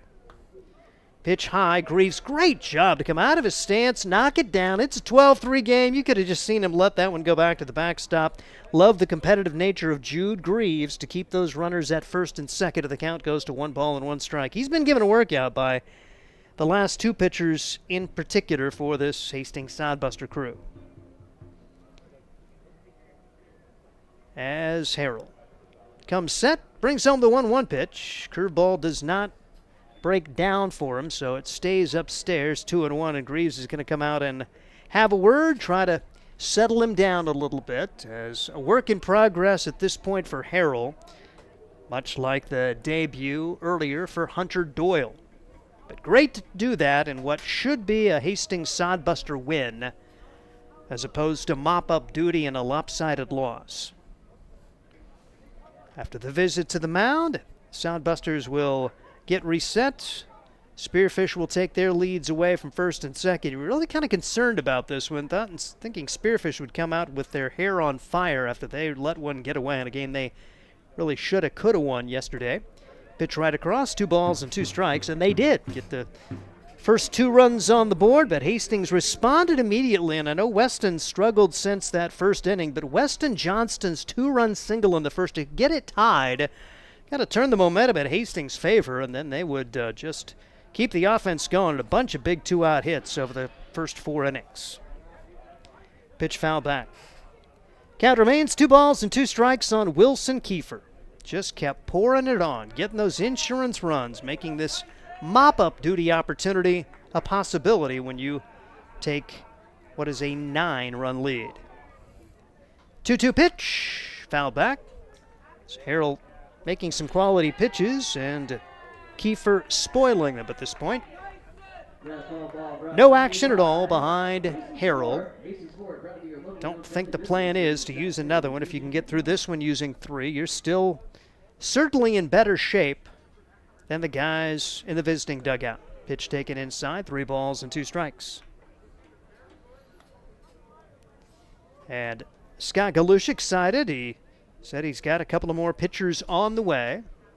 But I'm encouraged by the first 3 games in terms of the starters. And for the most part, guys throwing strikes. Now, the last 2 relievers have struggled a bit, but there's some positive potential out of the guys we've seen the first 2 days in particular for this Sodbuster squad as Kiefer draws a walk. So 3 walks in the inning for Cooper Harrell, but still nothing across at this point. Big chance now for the top of the order. Ethan Mooser had a big day yesterday for the Spearfish Sasquatch. He's 1 for 3 today.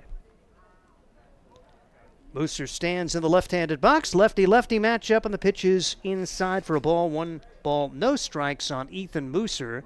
Went 2 for 3, 3 runs batted in and a run scored. He scored a run in the series opener as well. Northern Colorado product, D1 guy, and watches this one go by for ball 2. 2 balls and no strikes. May have to make a visit to the mound if this trend continues for Cooper Harrell.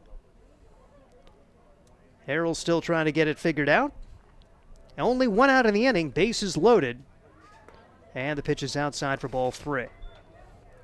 Had a double play last inning, which totally changed the complexion of the inning for Hastings. Sodbusters love to dial up another double play ball, but likely a pitch taken or maybe 2 for Mooser. Harrell brings it home. That's right there for a strike, 3-1. Already 3 walks in the inning and a pitch away from another one, but the bullpen quiet. However, there are some guys trotting down to the bullpen. 3-1 delivery as Harrell brings it home, and it's a little bit low to bring home the 4th run of the game for Spearfish. So an RBI for Mooser. And that will score Michelson. Chase Scott at third base, Wilson Kiefer at second, and we will see Josh Prenner come out and have a word with Cooper Harrell. 27 pitches for Cooper Harrell now, but only 10 of them finding the zone, just like Hunter Doyle the last inning, struggling to find the zone. It's always shaky in your first outing, getting used to a new mound and such. Hopefully this breath, little break in the action. Prenner reminded him, hey, got an 8-run lead now. The tying runs are nowhere near to coming up. Try your best to get it across the zone, and your defense help you out behind you. And that's why those first 3 starts of the year for the Sodbusters so big. You can have the patience now. Ethan Marshall working 6 innings today, and again visiting with Scott Galusha. Hopefully 3, get 4 out of him. Yesterday, I don't know if they expected to get 5 out of Derek Rocket, and certainly, I mean, no disrespect to Kraton Jacobitz, but to expect 7 no-hit innings in his first start as a Sodbuster, certainly unexpected. So huge for this Hastings team to give opportunities for the guys maybe at the back end of the bullpen to work stuff out. And the first pitch misses, ball 1 to Ben Foyer. Still bases loaded, only 1 out, 1 at home here. It's 12-4.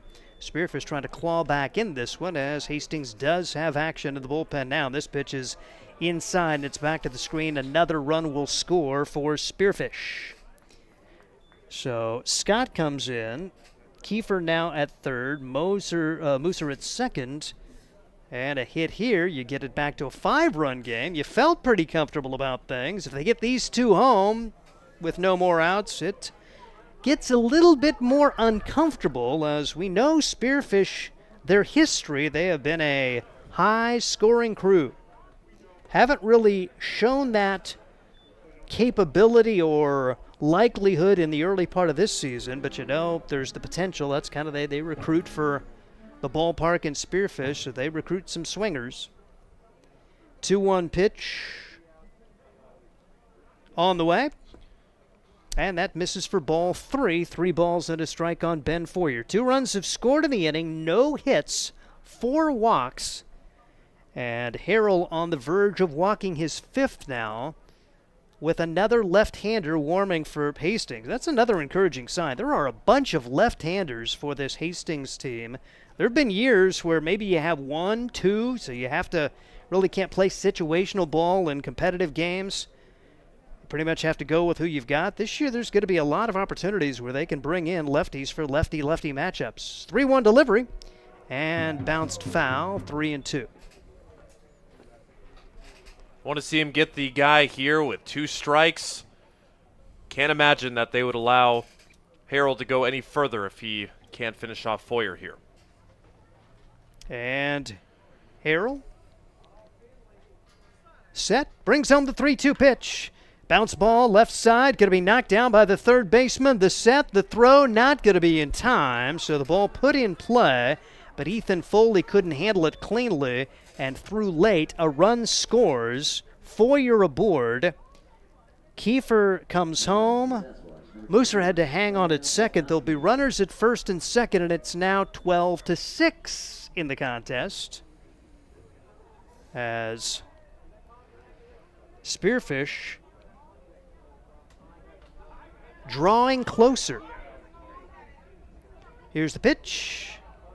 It's outside to Sam Kwapnowski. 3 runs scoring in the inning, and a little bit of discomfort now, if you're the broadcaster at this point anyway, as Foyer aboard at first base on the air. Off-speed pitch is low. It's 2 balls and no strikes. Would have loved to make that defensive play, and now looks like the Sodbuster reliever is ready if Harold can't find the zone here. 2-0 the count. And Spearfish given the opportunity to get back in this game. Here's the pitch. That misses 3 balls and no strikes. It's a learning process. It's about winning, but it's also about trying to give the guys the opportunity to learn. And there will be better days for Cooper Harrell. Still trying to get another out here, but has fallen behind on a lefty-lefty matchup. 3-0 delivery, and that's across for a strike. 3-1 on Kwapnowski. He walked his last time up. He's also doubled and singled for Spearfish. Almost looks like that Harrell's throwing breaking balls here. When he's way behind the counts, perhaps he's not comfortable throwing his fastball right now. Harrell set, brings home the 3-1 pitch. That's in the dirt. Bases will be full, and I'll tell you what, 1 out. Spearfish finds a gap, and we have ourselves a very, very competitive game, and we will see a pitching change as Josh Printer come out and get Cooper Harrell. Soundbusters go to the pen. It's 12-6, and we'll tell you about the new left-hander when we come back. This is Soundbuster Baseball. At Hastings College, we celebrate all the ways you shine. From more than 20 athletic teams to band, choir, theater, and art, plus esports, creative writing, speech, and media. Join in to earn a scholarship and find your people, the friends you'll hang out and have fun with. It's what makes Hastings great. So check out Hastings College, where your experience matters, in the classroom and in the activities you love to do. Visit us at hastings.edu. Core CPAs is your locally owned, full-service accounting firm. Our team of professionals have years of accounting experience and focus on building in-depth relationships with our clients. Our comprehensive and customized solutions are tailored to your specific needs. We pride ourselves in our commitment to integrity, objectivity, and professionalism. At Core CPAs, we provide tax services, payroll, bookkeeping, assurance and financial reporting, and much more. Visit our website at corecpas.us. The day is done for Cooper Harrell. Harrell faces 7 batters, retires only 1 of them, and just could not find the zone as he ends up walking 5. An error committed behind him does not help. Works a third of an inning, allowing 3 runs so far. 2 of them earned, 5 walks in the inning, and he gives way to a local guy, a guy who played on this field in the spring. It's Gunnar Pike, Hastings College. He had 1 appearance in the spring, an ERA of 13.5, and he is asked to come in. Another lefty, Ryan Valenta, a bunch of left-handers for this Hastings team. Just got to find one of them to throw strikes here, and get 5 outs and finish this thing off and put a 3-0 start in the books. From any level of professional or organized baseball, I don't know if I've seen this many left-handers come out for just one team in the first few amount of games that Hastings has. Gunnar Pike, only in one appearance for Hastings College this spring, gave up 5 total runs in 2 innings and gave up 2 hits. That was against a Bellevue University team, the Bruins out of Omaha, which are a very good spring baseball program. Gunnar Pike facing a pickle here. Bases loaded, only 1 out. And the first pitch buzzes the tower and hits him. Seth Nelson has it click off the helmet, so not the start Sodbusters were looking for there. Mooser comes home. Foyer to second. Kwapnowski to, Foyer to third, Kwapnowski to second, Nelson now at first, and the 9th man to come to bat in the inning. It is 12-7. The tying run is on deck for the Spearfish Sasquatch with 1 out in the 8th inning. Who'd have thought we'd have been talking about that? Only 2 balls put in play in the first 8 batters this inning. And how's the other team going to get back in it? You're going to give them the opportunity. 5 walks, a hit batsman, and an error in the inning. It's not artistic at this point. Pitch taken for a strike. Just thank goodness the offense has been relentless all game. Otherwise, we might already be at a tie game. You never know. And Sodbusters probably would have not quite had the patience and may have gone with a little different pitching options had things worked out a little differently. 2 strikes, and still, if you could find a way to get 2 outs here, even if another run comes home, you would take a 4-run lead heading into the 9th, or into the bottom of the 8th. Quickly 2 strikes, so good opportunity to come in and throw a couple here for Pike after he hit his first. And an 0-2 pitch is on the way. Taken high for ball 1, 1 ball and 2 strikes. Masterosa had a single back in the 4th. He's struck out, he's walked, he's grounded out. 1 out in the inning. The bases are still loaded. So tough on the defense. We already saw 1 error this inning. When balls aren't being put in play, you get back on your heels, keep your concentration. Big strikeout there. Strike 3. Swing and a miss for Masterosa. 2 outs in the inning. Bases loaded, and Owen Michelson will have his second at-bat of the frame. Just what the doctor ordered. You just think, oh my gosh, here we go again with the first hit batter, but Pike able to find the zone.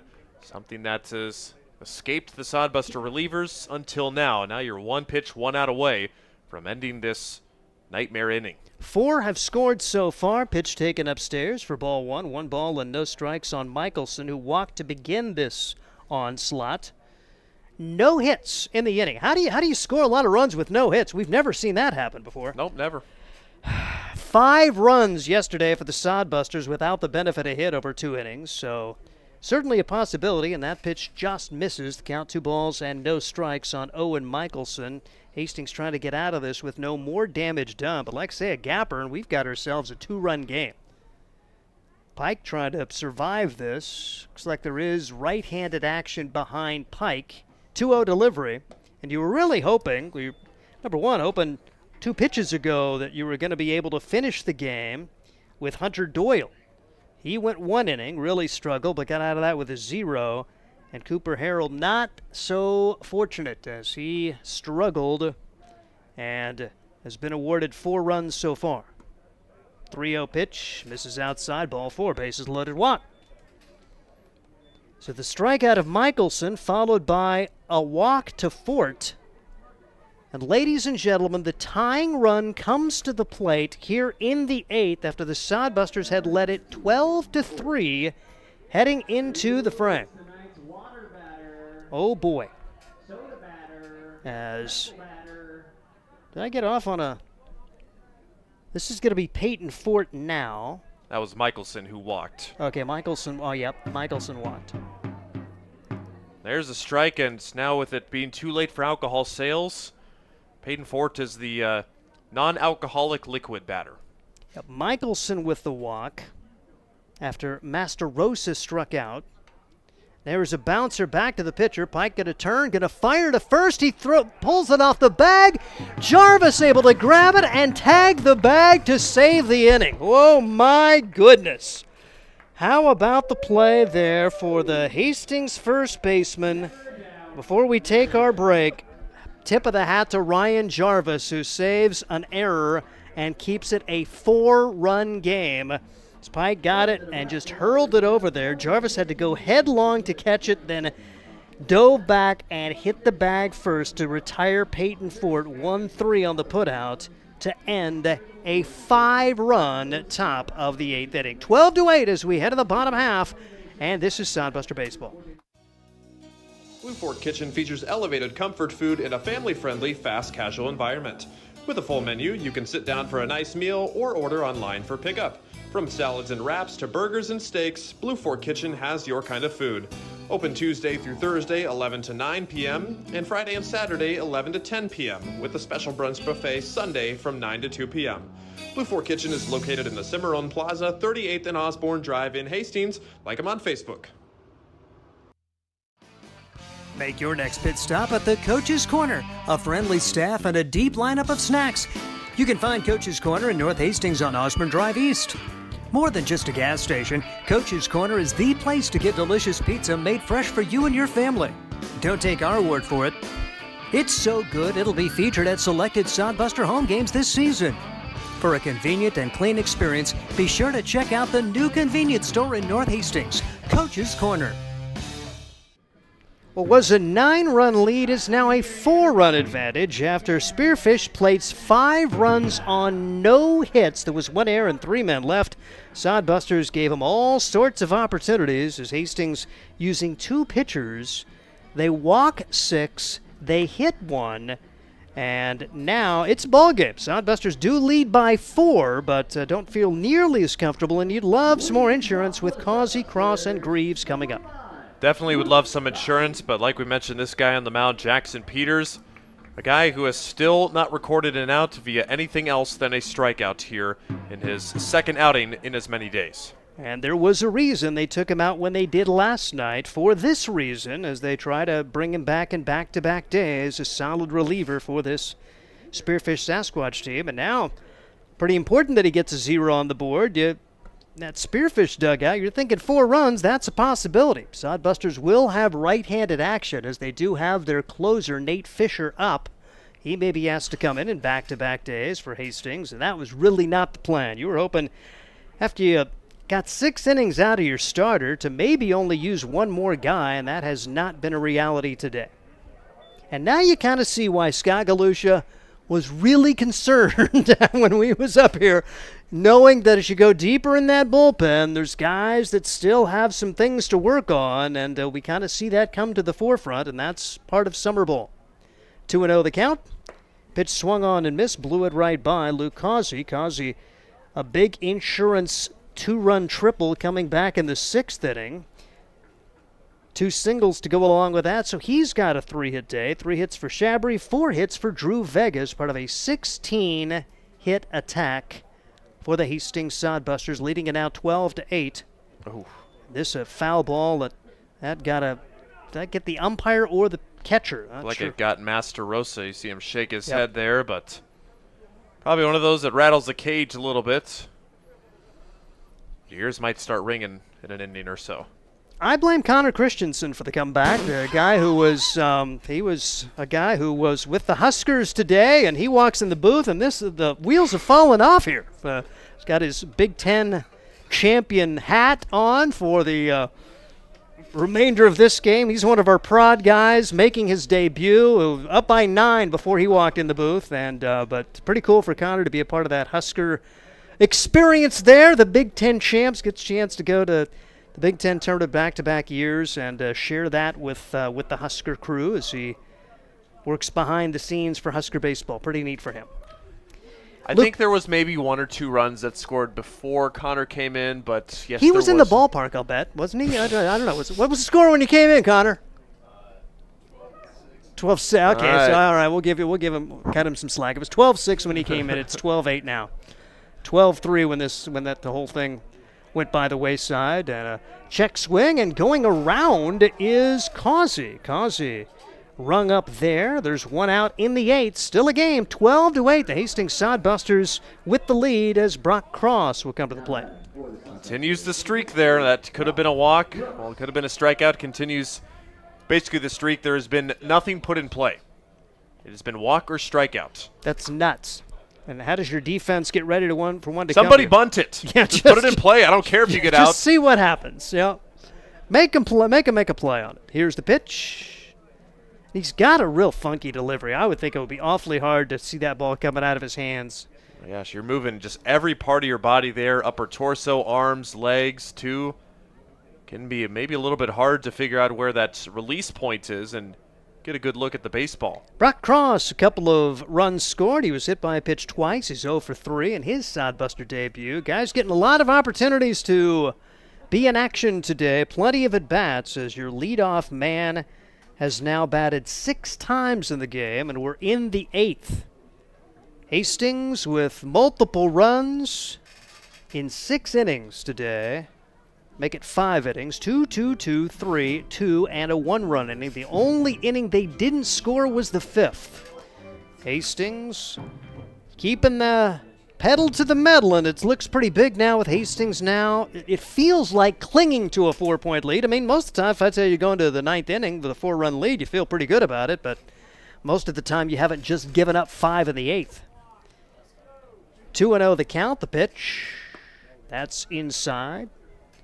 And 3 balls and no strikes on Brock Cross. Trying to reach, and it has an opportunity to continue the streak of either being walked or struck out by this right-hander, Jackson Peters. 3-0 delivery on the way. Right there for strike 1. 3-1 the count on Cross. High school product, graduate of Lake Havasu, Arizona. On to Washington State for his college experience. 3-1 the counts. And the pitch. Swing and a miss, 3-2. Peters, yesterday, an inning and a third. No runs, no hits, 4 strikeouts and a walk. Today, a strikeout and a walk in his first inning of work. A strikeout here in his second inning of work, and a walk. So, yes, it continues, Ryan Valenta, and Jude Greaves will become the next player to try to put the ball in play against Jackson Peters. Looking back at last night's game, and I was mistaken. There was 1 ball put in play, but it was a guy that reached on an error, so it didn't show up prominently in just stat sheets, but going back through the plays, Graham Hilton, who's not hitting today, reached on an error yesterday. Otherwise, been nothing but walks, hit batters, or strikeouts. 12-8 the score as the pitch is inside for a ball. 1 ball and no strikes on Jude Greaves. You know, the wacky thing is the Sodbusters have out-hit them 16-5. Wouldn't it be crazy if Spearfish comes back and wins this one despite being out-hit by double digits? Taste of their own medicine. After the Sodbusters win yesterday, after being out hit 11-4, pitch taken high, but we will hope that is not forthcoming today, and the Sodbusters can go 3-0. Summer baseball sometimes is really fun and really pretty, and sometimes it can bog down, and this is really ugly at this point. And sometimes that's the worst thing about baseball is sometimes there's no time clock. Here's the pitch. Inside, hit him. So, still, only 1 ball has been put in play in 2 appearances. First and second 1 out for Ethan Foley. Another hit batter on the day, and looking at my scorebook, 5 busters plunked this evening now. And you don't take it personally at this point. I mean, that's one. I don't think there's been any chirping between the dugouts. I think it's just guys trying to figure out the control, and it's not been there at times. 16 hits for the Sodbusters, just 5 for Spearfish. It's a 12-8 game. We're in the bottom half of the 8th. Hastings looking for a little more insurance and give the team a little more comfort heading into the 9th. Pitch is swung on, missed by Ethan Foley. Foley has a multi-hit game in his Sodbuster debut. Couple of singles, knocked in a pair back in the 3rd, scored a run in the 4th. Since then, he's walked and struck out. Overall, 2 for 4 on the day for the Hastings Sodbusters. Peters brings it home. Swing and a miss, blew it by him. Quickly 2 strikes on Foley. Looks like he's got that, you see that funky, almost sidearm-ish delivery, but that ball seems to have some arm side run on it, so it means it's breaking in towards the right-handed hitters. Kind of like a two-seam fastball. No balls, 2 strikes, and the pitch low and in the turf. Runners go, and it's going to be a wild pitch, so if Foley can sneak one into the outfield, and chance to bring in 2. And Spearfish will bring the infield in here, or will they? They started in, now coming back out, still talking things over. Where do they want to be? About halfway, not quite in on the grass. Second and third now, only 1 out. Sodbuster trying to get some of those runs back after they gave up 5 runs on 0 hits in the top of the inning. Pitch fouled back. Remains 1 ball and 2 strikes. Sodbusters have done a much better job of putting the ball in play today after they struck out 14 times yesterday. They still have struck out 8 times, which is probably too many. They have walked 9. But 16 hits make you forgive a few strikeouts. 1-2 delivery, and Foley fouls it away again. Remains 1 ball and 2 strikes. Meanwhile, the other side of it, the Hastings Sodbuster pitchers have now walked 12 while striking out 6. So in the back-to-back games, after an 11-walk performance by Spearfish yesterday, Hastings says we can top that. 1-2 delivery and called strike 3, 2 outs in the inning. So Foley can't put it in play. In the inning, strikeout, walk, hit batsman, strikeout. The defense has done nothing. It's all been Peters, one way or the other, good or bad. Jaden Shabry, I predict he will put the ball in play. Well, now with the 2 outs, the Sasquatch defense in the infield can return to normal depth, but Shabry has done nothing but that, put the ball in play all 5 times, and looking for a 4-hit game to match his leadoff guy, Drew Vega. Second and third, he does put the ball in play. Third baseman's got it, sets, throws to first in time, and after all of that, Hastings does not score. No runs, no hits. 2 men left. Ladies and gentlemen, we head to the 9th as the Sodbusters try to survive. It's 12-8, and this is Sodbuster Baseball. Hi, I'm a baseball umpire. My job can get pretty stressful. I have to keep my eyes open at all times, and if I don't make the right call, people boo me. So to relax, I visit a Nebraska lottery retailer like this one and buy some scratch tickets. It always calms me down. Hey, you cut in line. I did not. All right, you're out of here. Hey, he didn't cut. All right, you're out of here. I feel better already. The Nebraska Lottery. Top prize odds vary by game. There's nothing like relaxing on a summer day. Nothing like taking in a Hastings Sodbuster baseball game. And there's nothing like an ice-cold Pepsi to make the day perfect. Pepsi Cola of Hastings wants to make your nothing like be the best day it can be, whatever the occasion. Enjoy your favorite refreshing Pepsi product throughout the Sodbuster season and make your nothing like memories. Pepsi Cola of Hastings, a proud sponsor of Hastings Sodbuster Baseball. We head to the 9th inning, and it's a weird game. Another one here in the Independence League. If you'd have told me that after Ethan Marshall got you through 6 that you were going to have to use 5 pitchers, I'd have told you you're crazy. But Hastings will use its 5th pitcher of the day, and they have to come back with their closer, certainly not Plan A. Nate Fisher, who pitched yesterday, has to come in and try to finish things up today in a 12-8 contest after the Sodbusters gave up 5. And for Nate Fisher, he ended up working 2/3 of an inning, allowing no runs, no hits. He hit 2. He had 15 pitches. He did pick up the victory in relief for Hastings. So the Sodbusters turning to him. Not a save situation with a 4-run lead, but you just want to get 3 outs and still be in front at this point.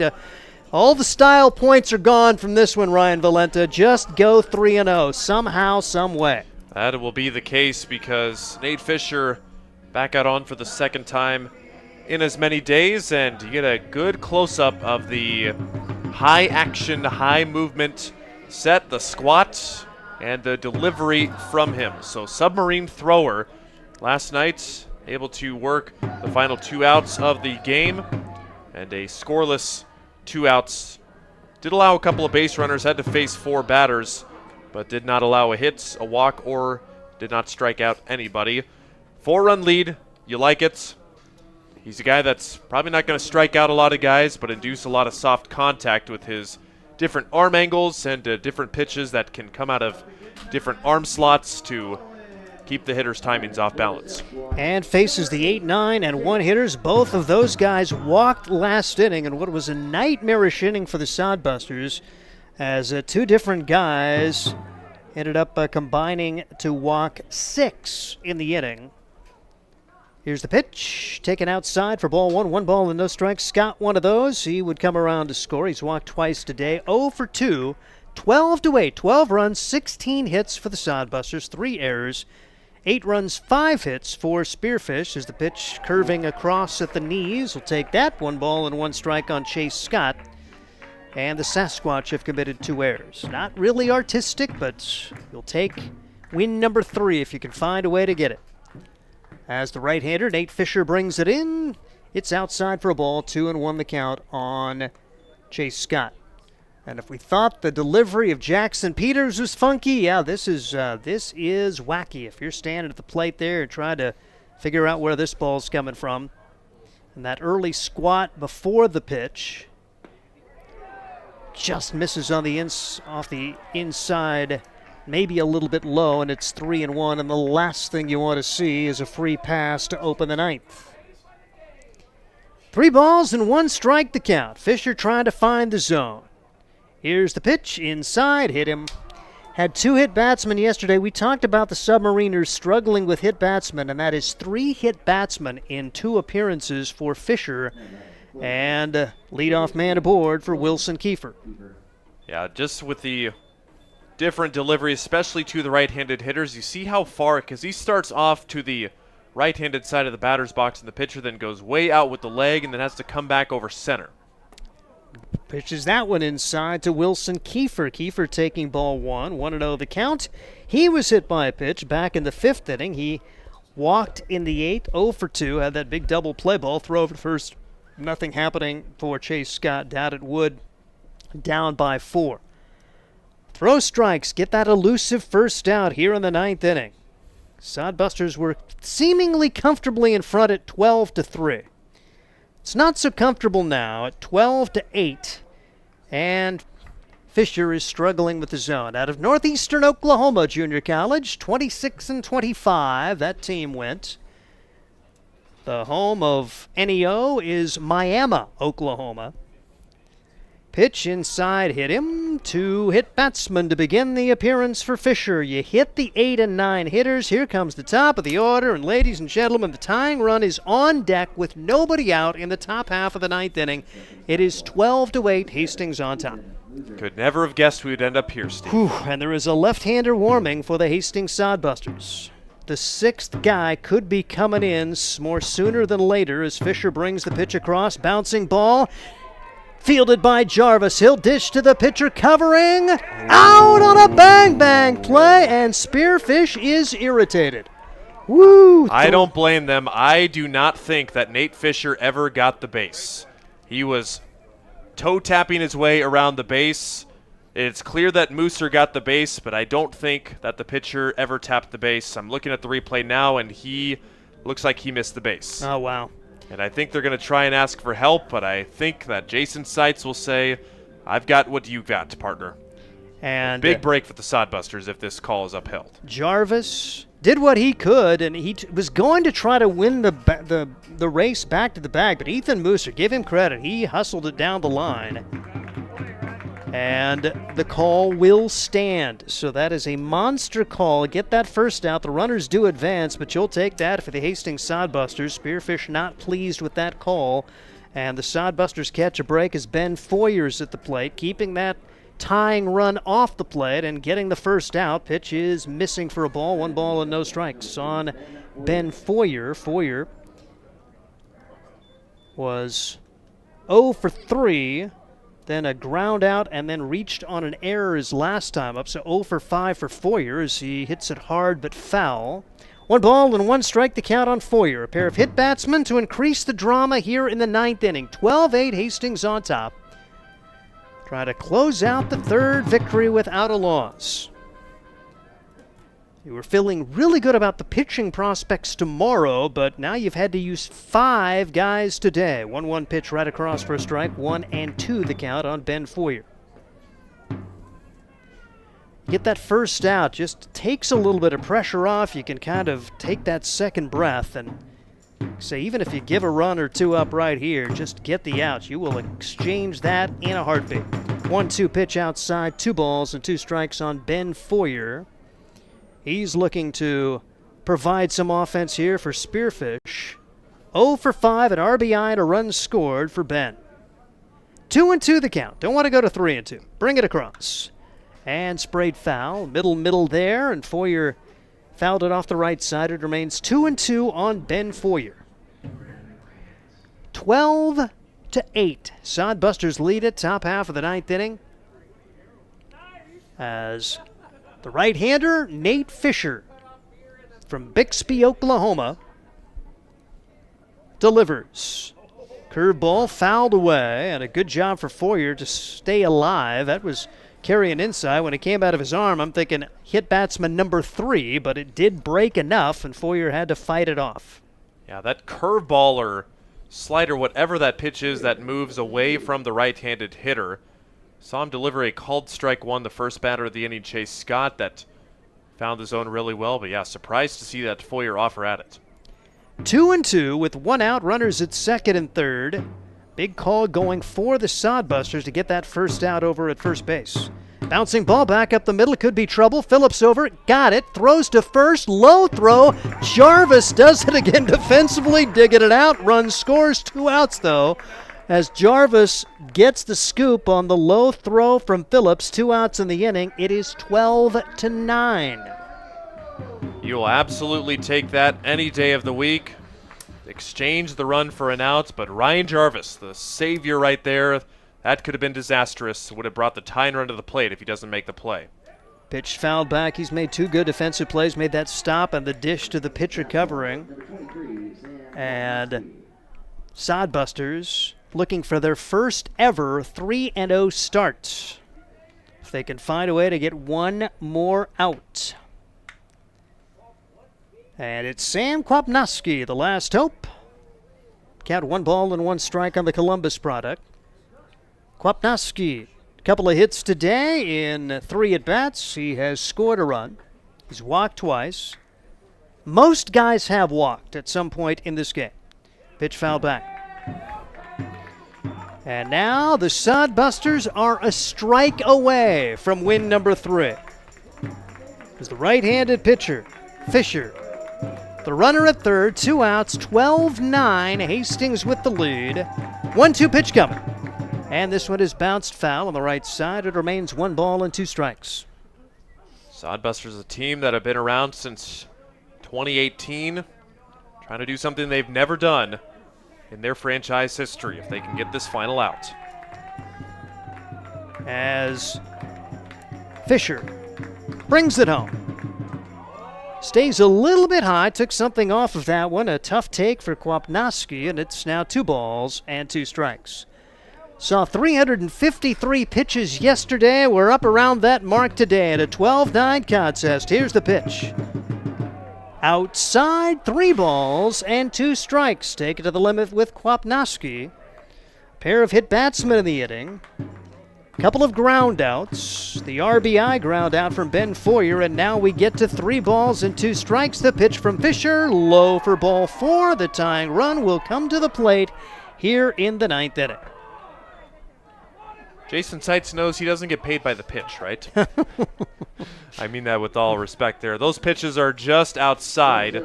Doing a good job by Greaves to try and influence a call, but my goodness, we never thought we would see this point either in Seth Nelson, who has been hitting the ball just as hard as probably anybody else on this Spearfish team. A chance to make the Sodbusters having to worry a little bit more. It is a 3-run game, and if there's a guy who can hit it out of Duncan Field, this is probably the dude. He had a triple to the right center field gap. We didn't see a home run at all last year. Seth Nelson in this game does have a single, an RBI. reached on an error back in inning number 1, and Nelson with a triple yesterday and hits this one high in the air, foul, 1 ball and 1 strike. And right now, how sharp is your defense, too? Because, man, these last 2 innings have just drug on. Hardly any balls have been put in play. You like to stay sharp defensively, but when the ball's not being put in play, it's just difficult to have any kind of rhythm. 1-1 delivery. And this one is hit high in the air, a monster shot to center field. Vega underneath it, makes the catch, and hallelujah, the Hastings Sodbusters hang on.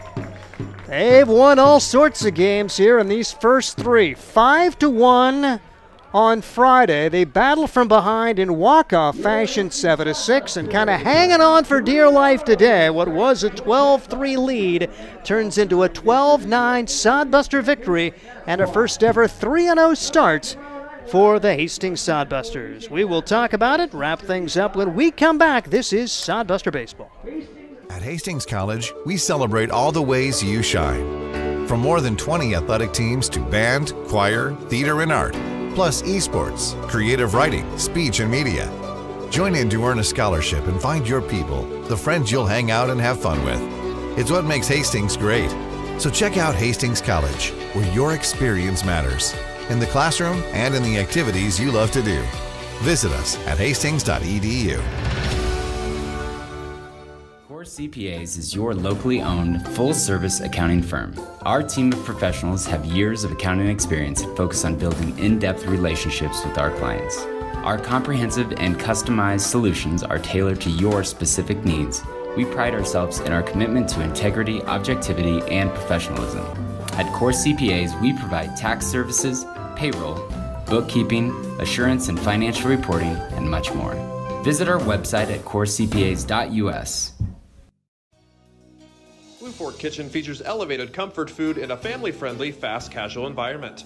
With a full menu, you can sit down for a nice meal or order online for pickup. From salads and wraps to burgers and steaks, Blue Fork Kitchen has your kind of food. Open Tuesday through Thursday, 11 to 9 p.m., and Friday and Saturday, 11 to 10 p.m., with a special brunch buffet Sunday from 9 to 2 p.m. Blue Fork Kitchen is located in the Cimarron Plaza, 38th and Osborne Drive in Hastings. Like them on Facebook.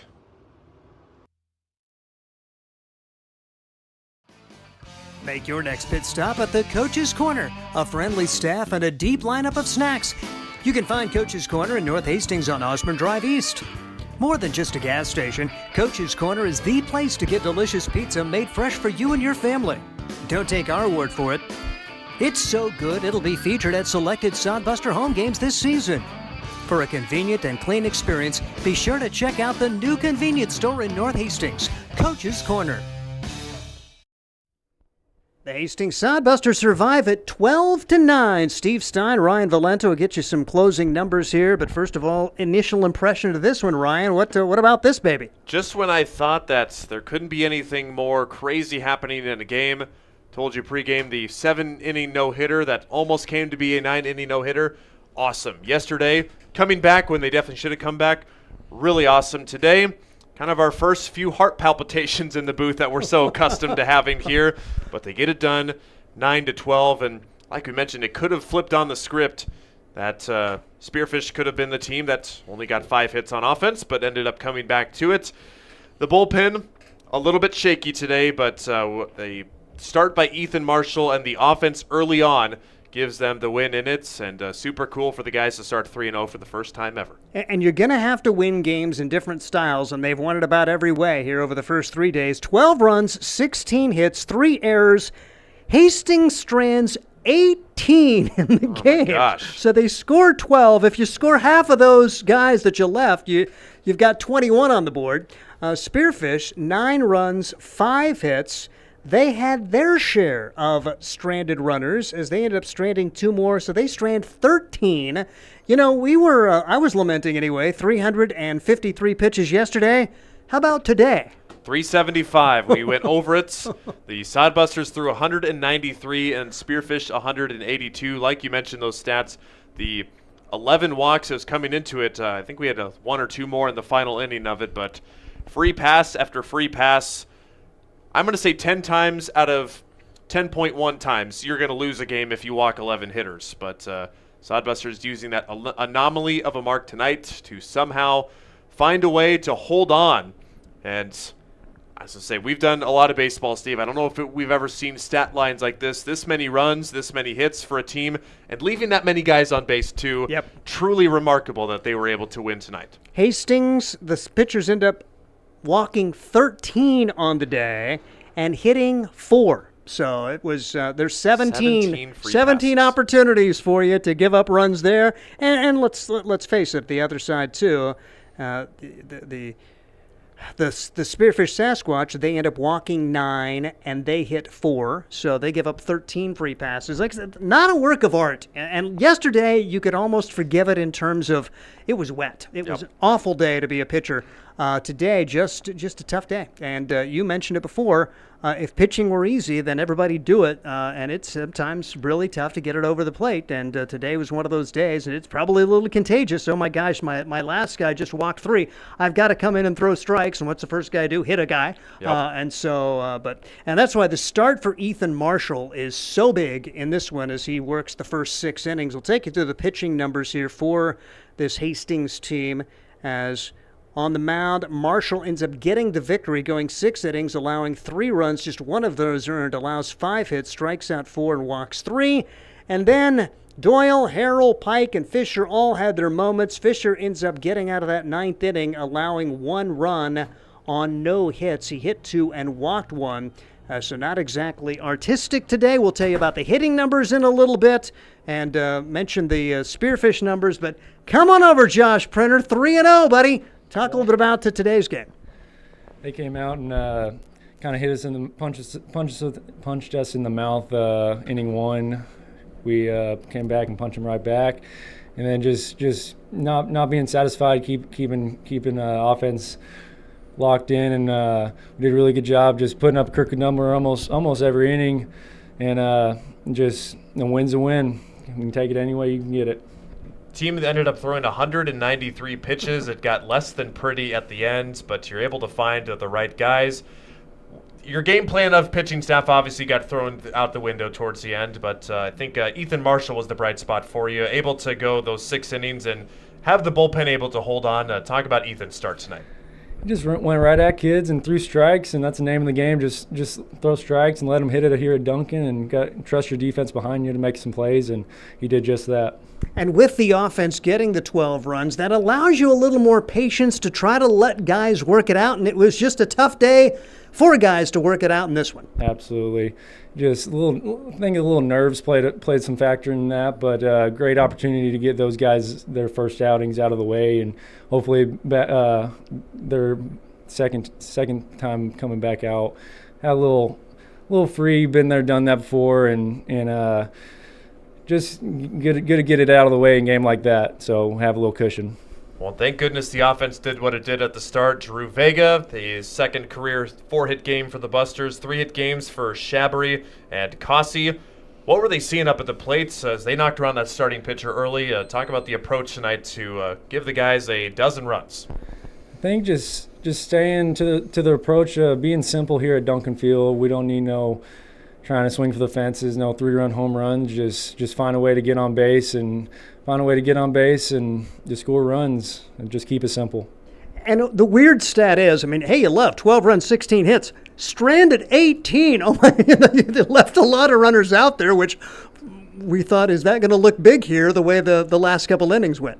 Yeah, we had a couple of opportunities with bases loaded there with 6th and 7th, but didn't capitalize. But bullpen ended up holding it down for the most part, and Fish came in and did his thing. So with the 3 straight wins now, does that mean all the superstitions stay the same for tomorrow?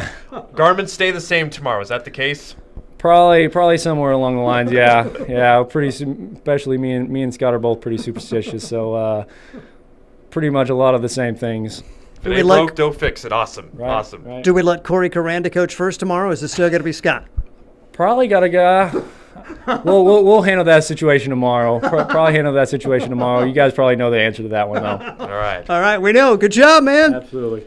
Josh Printer, Congrats. head coach for the Hastings Sodbusters, as they win the contest by a score of 12-9. And Ryan mentioned some of those hitting numbers, but we'll give you some details. Drew Vega 4 for 6. Mentioned he really's not much of an RBI guy generally. How about 3 runs batted in to go along with a run scored for him? The 3-hit game from Causey. He goes 3 for 6, 2 RBIs and a run scored. A 3-hit game for Shabry. He knocked in 2, had a run scored. Multi-hit game for Foley in his first outing. 2 RBIs and a run scored. A 2-hit game for Johnston. And the Hastings Sodbuster, he had the 2 RBIs. He had that big 2-run single to kind of get things going. Weston Johnston, back in that first, to tie the game at 2, even though he goes 1 for 6, that was a large hit in the course of this one. Chase Phillips, his defensive debut, and his at the plate goes 2 for 3 with 2 runs scored, walked twice, up and down the lineup as the Sodbusters able to get 16 hits in that contest, and a lot of positive signs offensively after just 4 hits the day before. I think there's a lot to take away with this win. I mean, yes, it wasn't pretty, but a win is a win, and you know exactly what you're going to get out of those guys, and those guys that maybe stumbled a little bit today know what they need to do better tomorrow. But dozens and dozens of games to figure it out throughout the season. Just fortunate they were able to get this win tonight, and got to give them more confidence too, to know that, hey, we held on for the win and got a chance to sweep a team that was one of the powerhouses of the conference tomorrow evening. See how it goes. The weather could be the biggest factor, and with the pitching situation, I know I was visiting with Scott. It was like one of those deals where if we do get rained out, is it the worst thing? Because both teams, even going into today, thought they were a little thin on pitching, and so they're going to make that determination a little earlier than normal. Check out Sodbuster social media because they want to give Spearfish an opportunity to get back home since it's a getaway day for them. So they'll make a determination a little earlier than normal on whether they're going to try to play tomorrow, but about a 90% chance of rain tomorrow night on Memorial Day. And it's going to be pretty chilly too. But love the 3-0 start. You hope for 4-0. And we'll just have to see what happens tomorrow. Noah Pagel, appreciate his work running the show today. Connor Christensen joining us late. He's back with us now. That means we're going to have all sorts of flight SCOTA opportunities and exit velocity and how fast the pitches are in our coming broadcast. So that'll even add more to our Sodbuster broadcast. For Ryan Valenta, final score once again from Duncan Field. It was Hastings 12, Spearfish 9. I'm Steve Stein. The Hastings Sodbusters. Get the ultimate fan experience at a Hastings Sodbuster game this summer. Enjoy high-level collegiate summer wood bat baseball at the beautiful and historic Duncan Field in Hastings. Baseball and a whole lot more. Affordable family fun. That's what the Sodbusters and the Independence League are all about. Sodbuster Baseball. It's your team. Catch the speed.